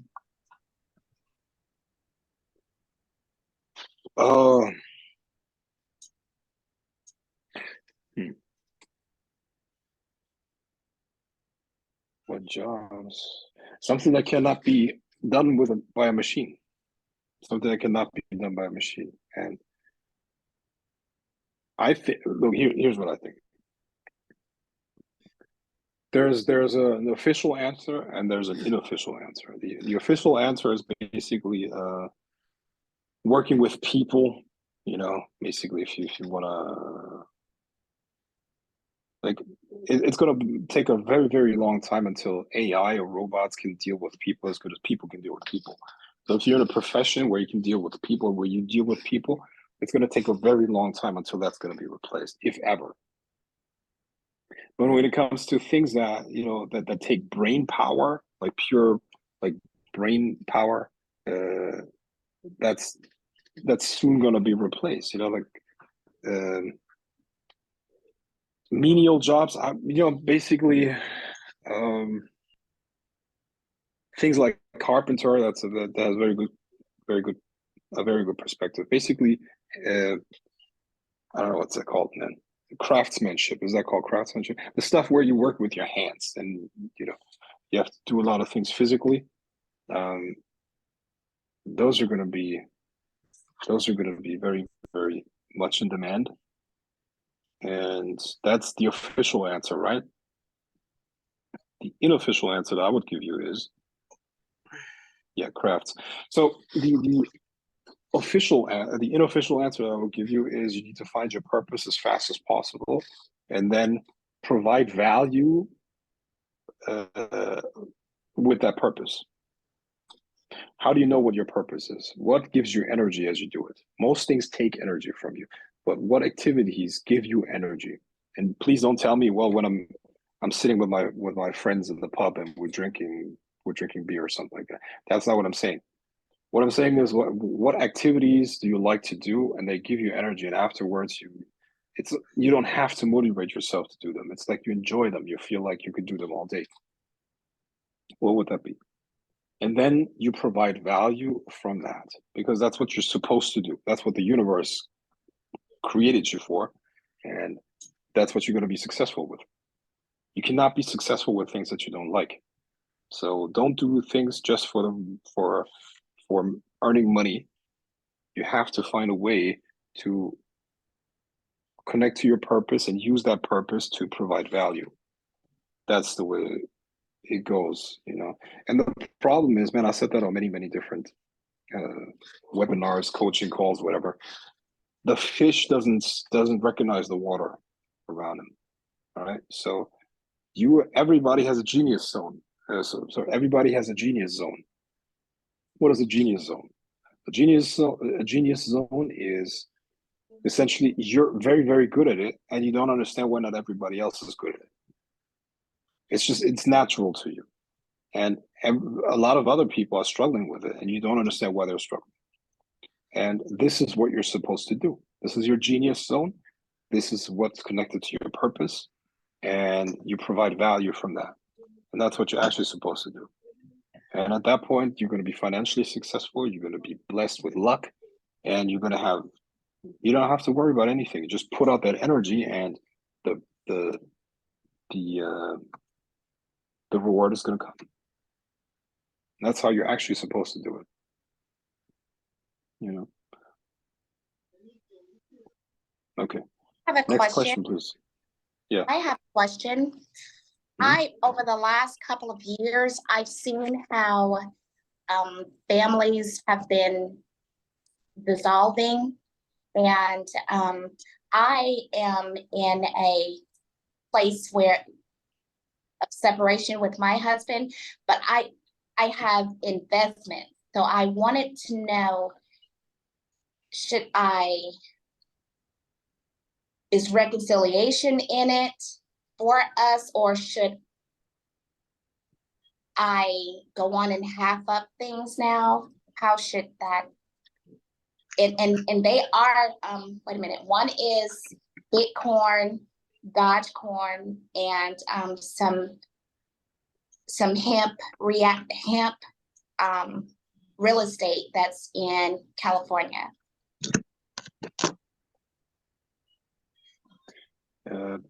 Okay. Well, with the reconciliation, I would have to look at both of your birth charts. That's really hard to say from here. But Like I said earlier, Bitcoin, is very good. Is a very good one. Hemp. I mean, from what I can see, that is probably one of the. I mean, is that a grower? Like, what Yes. specifically does that? Okay? If it's a grower, it's probably not a good position to be in because there's a lot of consolidation. No, so there's a lot of consolidation. We were just me and my business partner were just buying a CBDC company, and we were talking to a lot of buyers, and there's a lot of consolidation going on right now. What you could do is find somebody to partner with that is in the same industry, but allows you a vertical integration. Vertical integration basically just means that when it comes to the products, and this is probably about CBDC or marijuana or whatever, right? So there are different stages of production, right? So you need the actual product that's being grown.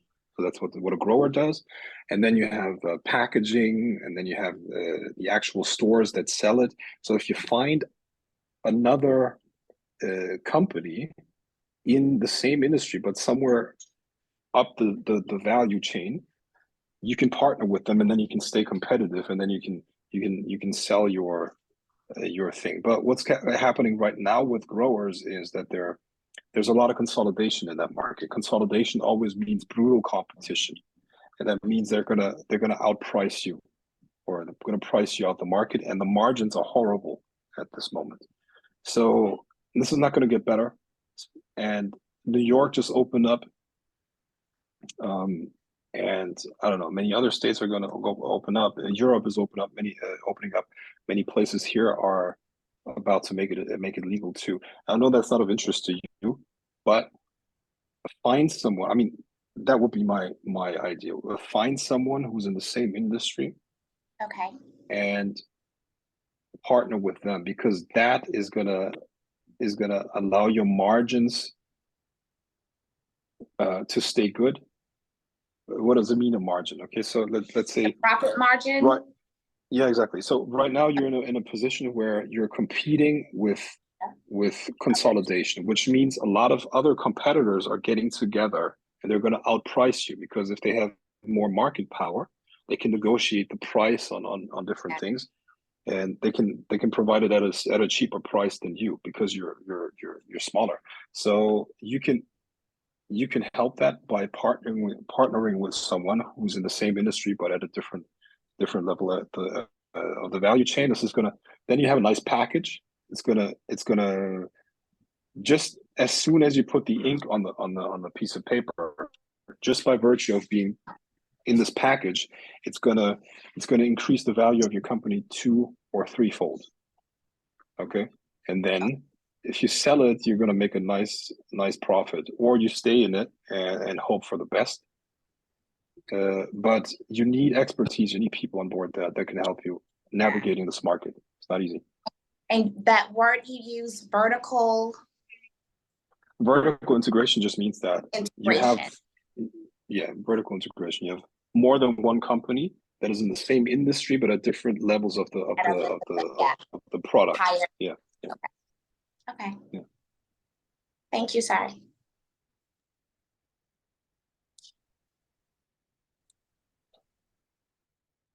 Please.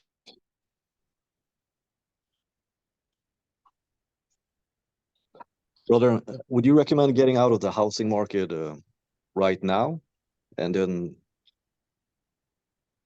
or? Once again, it depends on what you're using that for. Like, if it's your house that you live in and all of that stuff, and it's paid off, I don't know what you're planning future. I mean, I don't recommend you sell just because a lot of speculation, a lot of properties that are being, let's say, okay, imagine this: you just bought a house, and you paid off over 20 years or something like that. That is horrible. That's a horrible perspective, because it's gonna the rising interest rates and the future are gonna crush you. It's a shitty investment. It's a bad idea. If you have already paid it off, if it's yours, the price of it is probably going to drop. That's true. I mean, you can't. Right now, you're probably going to get a better price for it than in a year or 6 months. But at the same time, it's the question is, what do you want to do with the rest? You know, I mean, Yeah, what I'm trying to say because is, what do you want to do with the money? my apartment is already paid off, for example. So I'm in a position where I, should I sell it or should I just, that's Then I basically wouldn't sell it now. Then I wouldn't sell it. No, I wouldn't sell it at that point because I mean, it's got to be part of an overall strategy in terms of what are you going to do after? Like, do you want to stay living where you are? And I mean, there's value in a paid off apartment. I mean, you don't have to worry about rent, for instance. You don't have that headache, and I wouldn't sell it. No, Thank you, brother. no problem. Hey Frank, hearing about the banking crisis really worries me because don't know where to put my money in. Even if I buy crypto, I still need to sell it at some point and then put the money into the bank. But Well, yeah. Okay. So what you need is essentially, and this is important for everybody. Okay. You need a certain distribution of your assets across different asset classes. So you can't be all cash, you can't be all crypto. You need different asset classes. You don't need all asset classes, but you need a bunch of the asset classes. And you need cash flow from those assets. Okay. So what does that mean? So once you got it out of the market, you got taxed for it, of course, and you got it out of crypto. Now you got cash. What do you do with that cash? Well, you shouldn't sit on that cash. You buy whatever blue chip stocks because those are dividends. You buy shares in businesses, which stocks are shares of businesses, right? The bottom line is you got to create an income stream. You got to create an income stream that is independent of the bigger market. And there are companies that will pay you a dividend regardless of what's going on in the market. Okay. Now CBDCs are a topic if you're living if you're dependent on a paycheck and you don't have assets to pay you a cash flow, then you have a problem. Then you're dependent on the government, and then you're stuck in the system of CBDCs. But if you have assets that can cover your living expenses, you're essentially free because you have stocks that pay you dividends, and you can get that wherever you are. You can go to Dubai, live in Dubai, and Dubai is not going to have CBDCs. And there are many other places who are not going to implement those CBDCs, and that's what you live off of. And that gives you a certain amount of freedom, and then you can continue building your wealth or whatever you want to do. But the problem is when you have that paycheck, then you're stuck. Now, so that's what you need to do. You need to decide on what your portfolio of assets is going to be. Okay. So like I said, I think real estate is a bad idea. So you take that money, you put it into crypto. Crypto at one point is going to have is high. You take it out, you get a tax, and then you buy low risk dividend stocks for it. And that's it. I mean, and it doesn't take that much for it to cover your living expenses every month, and then you're basically free to go wherever you want. You travel to a different country, get residency there, and or you can stay in the same country and get your. I mean, it doesn't mean that you have to leave the country. As long as you're financially free, you can't be controlled. You see, but CBDCs are going to affect people that don't have assets. You see, and that's how you control them. And this is the goal. The people with the assets, the one percenters or whatever, they want to cement the distribution of the assets. So they want to make sure that nobody can come up, right? Because that's a threat. So I hope I'm making sense here. So do research, find asset classes that you would like. I just gave you one. Get out of crypto, get into stocks that pay you dividend on a regular basis. That's hey, there are many people who live off dividend stocks completely.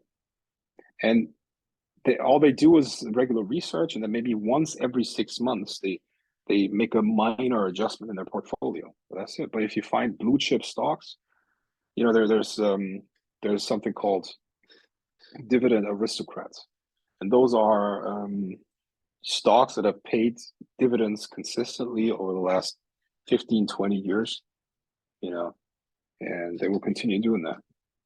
Coca-Cola, whatever, right? And if you have, I don't know, a dividend of, hold on, let me check. Dividend of Coca-Cola in 2022.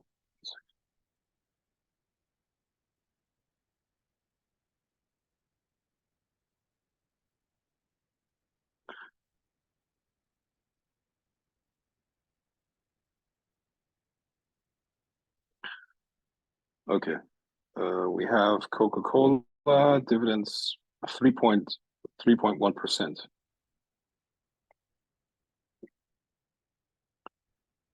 3.1% of your capital. So 3.1% of your capital.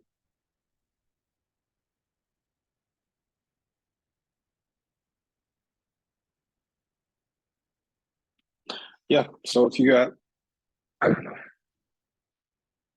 1%. I don't know what you got there, but if you want, let's say 3,000 a month, you need well,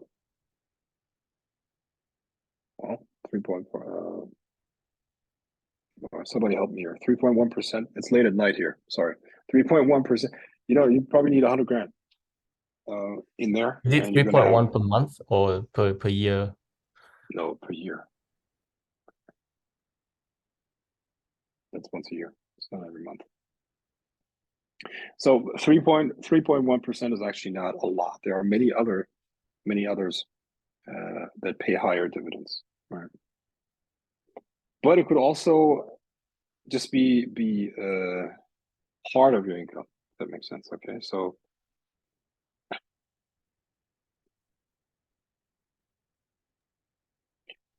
Yeah, I'll work towards it to for my portfolio, and thank you for the answer. It would be the dream to travel around and live off dividends. It's so nice. it's all about the goal. It's all about the goal. I mean, we're gonna soon cover. I mean, after all, you're a magician. No, you're in my order, so should be doable. Should be doable. I mean, we're gonna cover in the next couple of weeks in the School of Adept. We're gonna cover some crazy processes that will allow you to accomplish goals like this with a near 100% success rate. I'm not overstating that. All of you who have been on the last order call, on the last School of Adepts call, when we created the success team, when we reframed the memories and the sub-personalities and all of that stuff, that's a build up to a crazy manifestation manifestation technique I've been testing, and it's super powerful. Yeah, can't wait. Good. Yeah. Next question, please.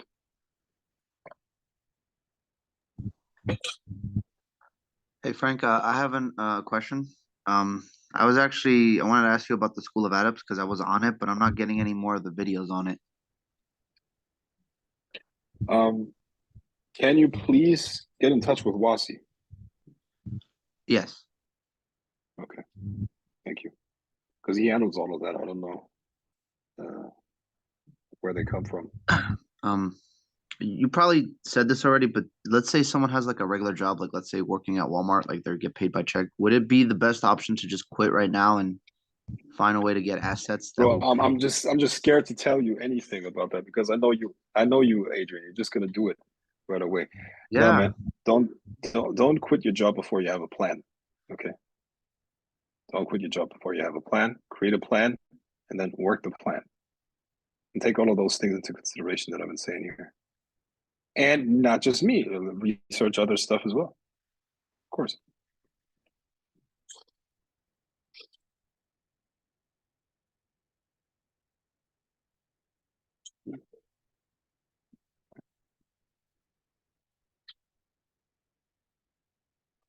Good.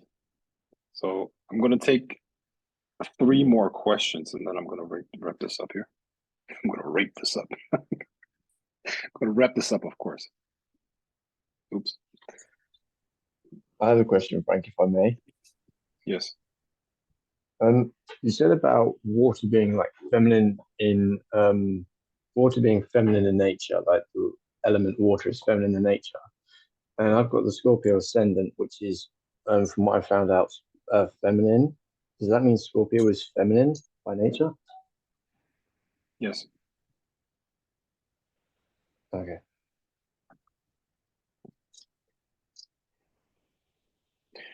Feminine in the sense that it's indirect. The energy is very indirect, very absorbative.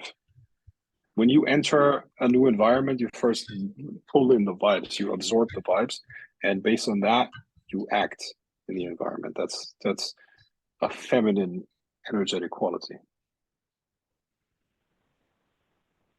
Okay, because I do that naturally. I didn't realize that was because let's say I go into a new room, there's been an argument. I'll pick up on that very quickly, like I did the other day, and I didn't even know there'd been an argument.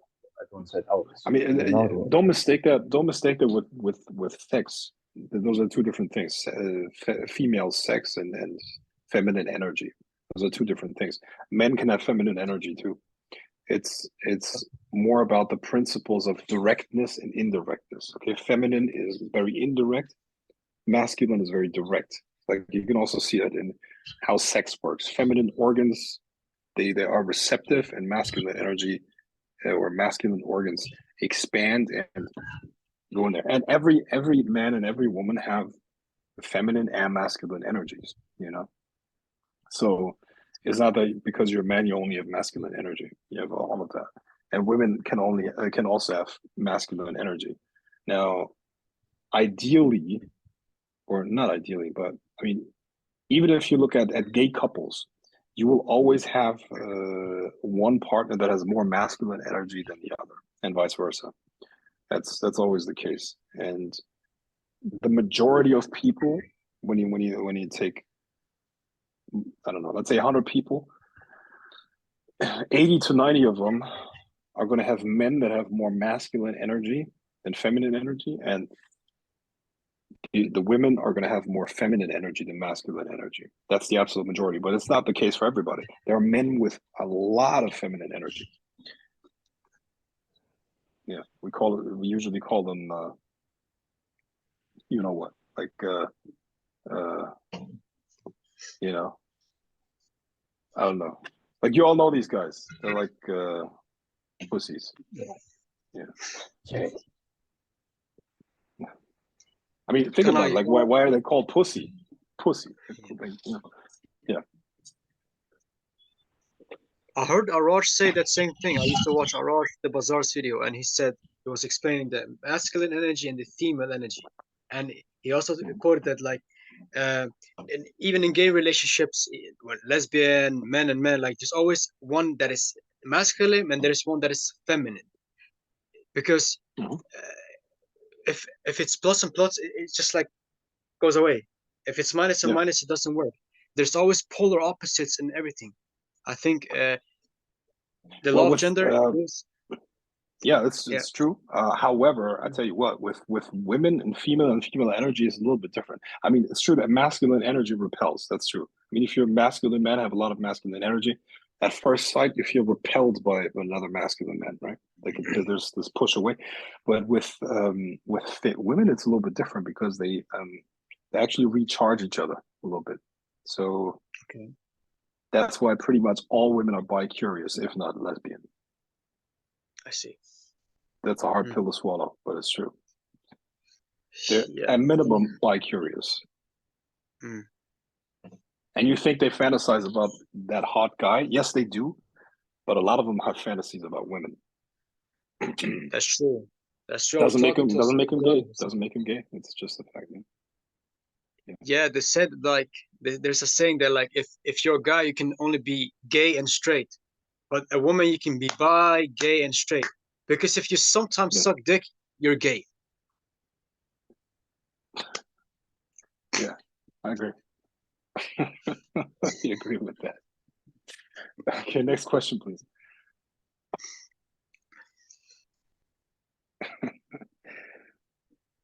Frank, what's good, man?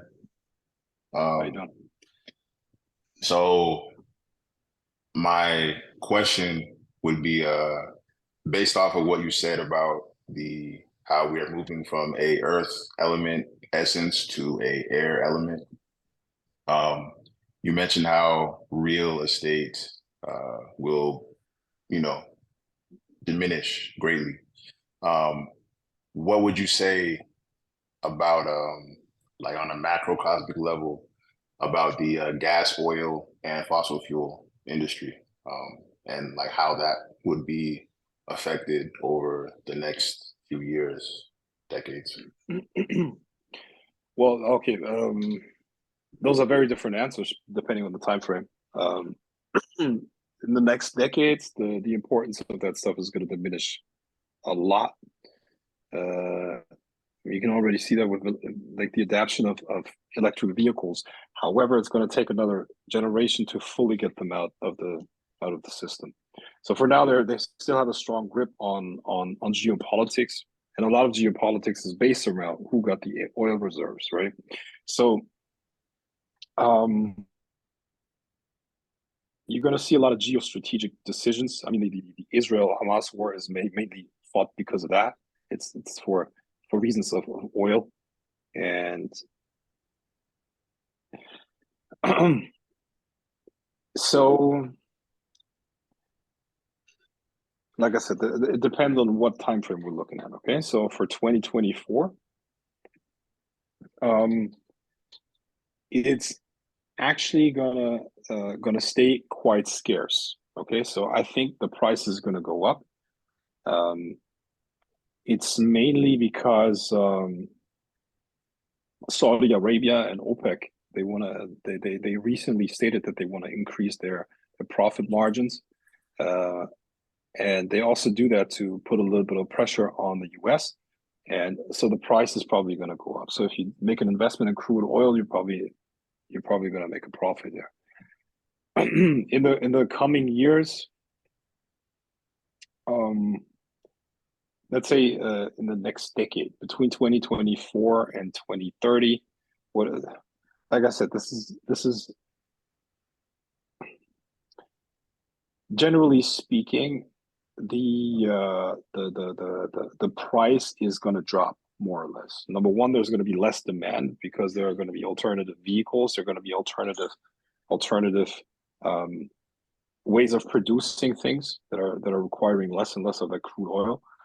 Plus, even the oil producing countries are trying to pivot more and more into other industries. Okay, so they're going to put less and less of an emphasis on that. They're going to make their money with other things. Okay, so they're going to build hubs for artificial intelligence and so on and so forth. So generally speaking, the price and the demand for crude oil is going to drop. Okay, but for now, I think it's still a good bet. But these things, mind you, we're in a phase of transitioning. Okay, so midterm, let's say in the next decade, oil is going to be out the window. It's not going to be important anymore. But in the meantime, there's going to be a lot of battling between the old and the new. So for now, oil is still extremely, extremely important, and you would not make a mistake investing in it. So, all right. And my second question would be, so when it comes to a product-based business, would you say that is probably the most efficient model of like a side hustle or a main hustle? compared to like a service-based business, especially with what is about to happen?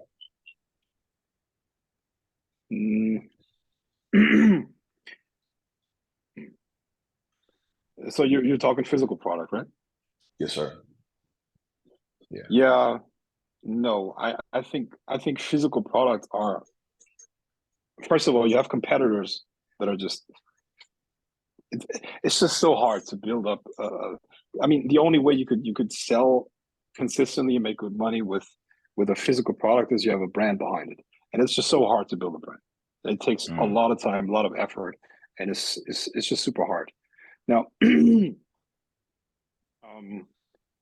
you could use the blue ocean strategy. Maybe that's going to work, but how long is it going to stay a blue ocean? Because you have, I mean, the most, let's say you have on Alibaba, you have extremely profitable products. After a very, very short amount of time, Amazon's going to know it. And where are people looking for those products? They're going to look for them on Amazon. I'm assuming you can produce those products yourself. So service-based and digital products are definitely going to win there, because number one, you have crazy margins, because you produce it once, you can sell it forever, right? So you produce that thing, that digital product now, you can sell it forever. You can scale it very easily. And you can also pivot very, very fast, because there's no supply chain connected to it. Like, who gives a shit what people in China do? Let's say people in your distributors in China, and if you have a physical product, and that means that you got to wait for it to arrive, you got to make sure that the supply chain is intact and all that stuff. And the way things between China and the US are going, this is not a safe bet. And you got this is going to be an investment of many, many months. So do you really want to do that? I would say no, fuck those physical products. What you're going to do is, or what you should do, is either digital product or service, maybe even a combination of them two. Because you can pivot, man. You can test a new idea every 2 weeks.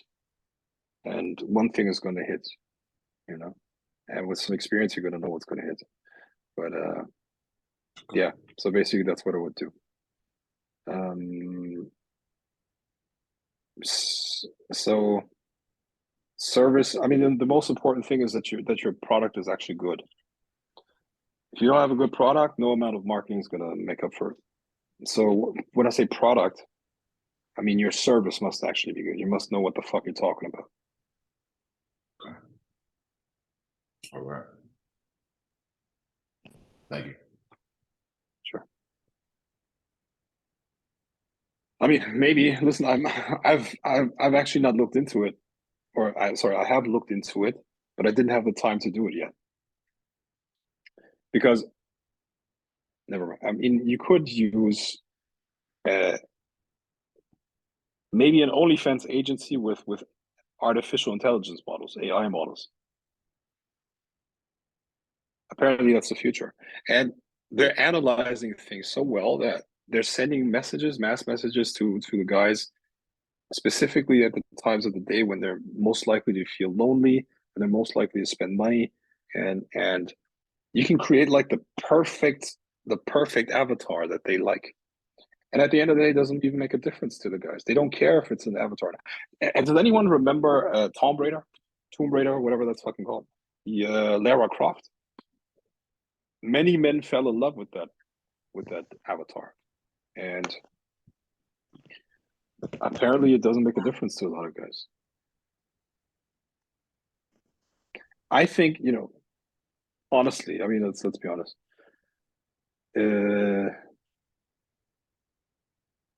There's a pimp, one of the most famous pimps in Germany, and he recently had an interview. I watched the interview, and he said the surest bet to make money is you got to sell.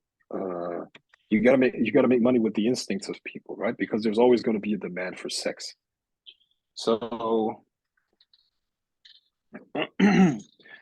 if I don't know, if I had to do something right now, I would start selling something in the sex industry.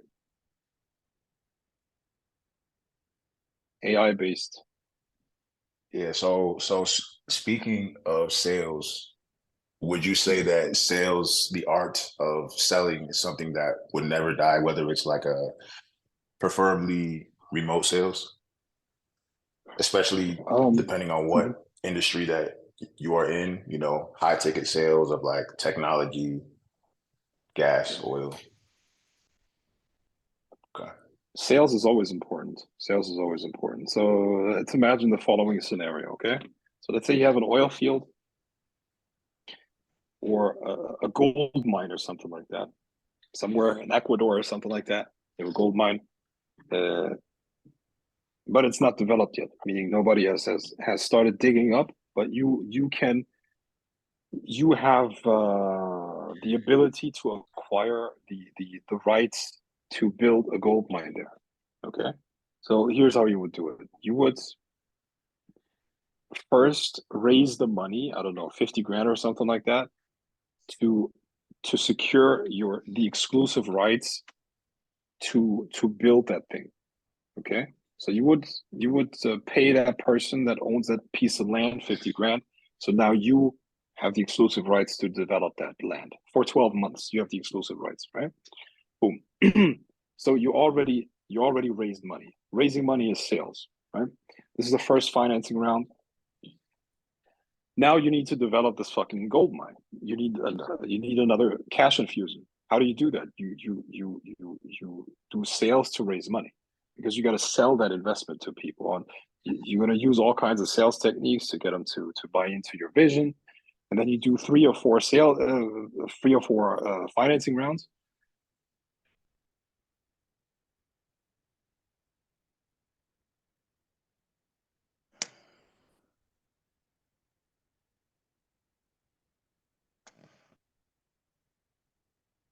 Billion in.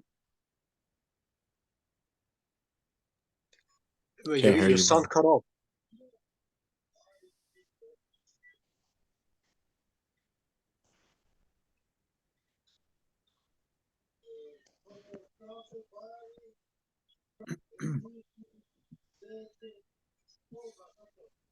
Okay.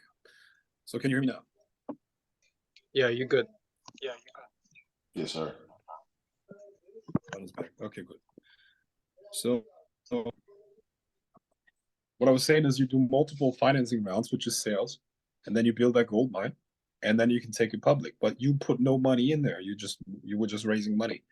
And even if you build a sales team and you got to pay them, that's part of the money that you raise. So taking a company public like that,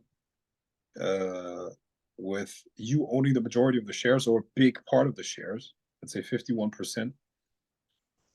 It's a $100 million company. You now made 51 million. Now, how you create a market or enough market to then sell the stock right away, that's a different story. But you can definitely do that. So what I'm saying is, within 2 years, you can make 100 million. You doing something like that. It's all sales. You don't have to understand anything about the fucking gold mine. You don't have to. You can hire geologists. You can go to what I mentioned earlier. You can find some university professor and offer him a management position in your company, and he's the main advisor, which is going to help you to raise more money. Blah blah blah. Right? You don't have to know anything but sales, and you can make 100 million in 2 years using sales. So what I'm saying is, sales is never going to go away. It's the most important thing of any business. And even if you're doing online marketing, it's just sequential selling. Sequential selling.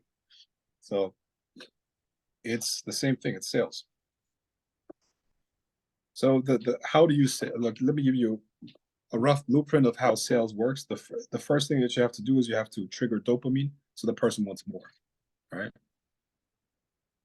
How would you do that? Let's say you're on the phone and you buy for a phone company and you want to upsell them something, right?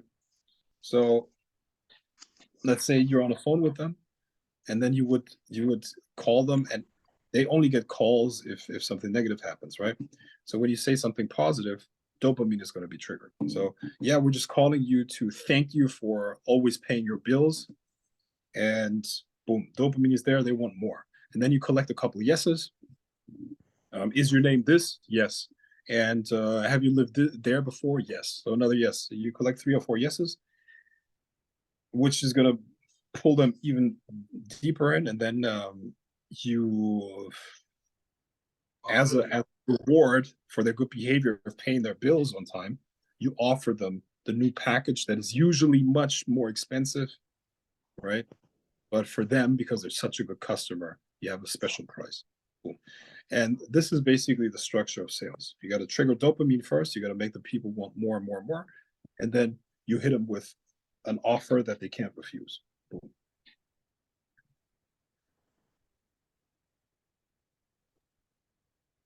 No doubt.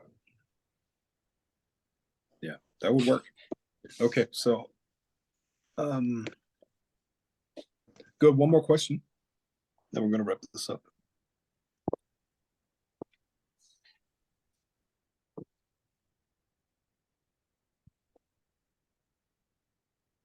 Probably better to fall in love with an AI and less problems.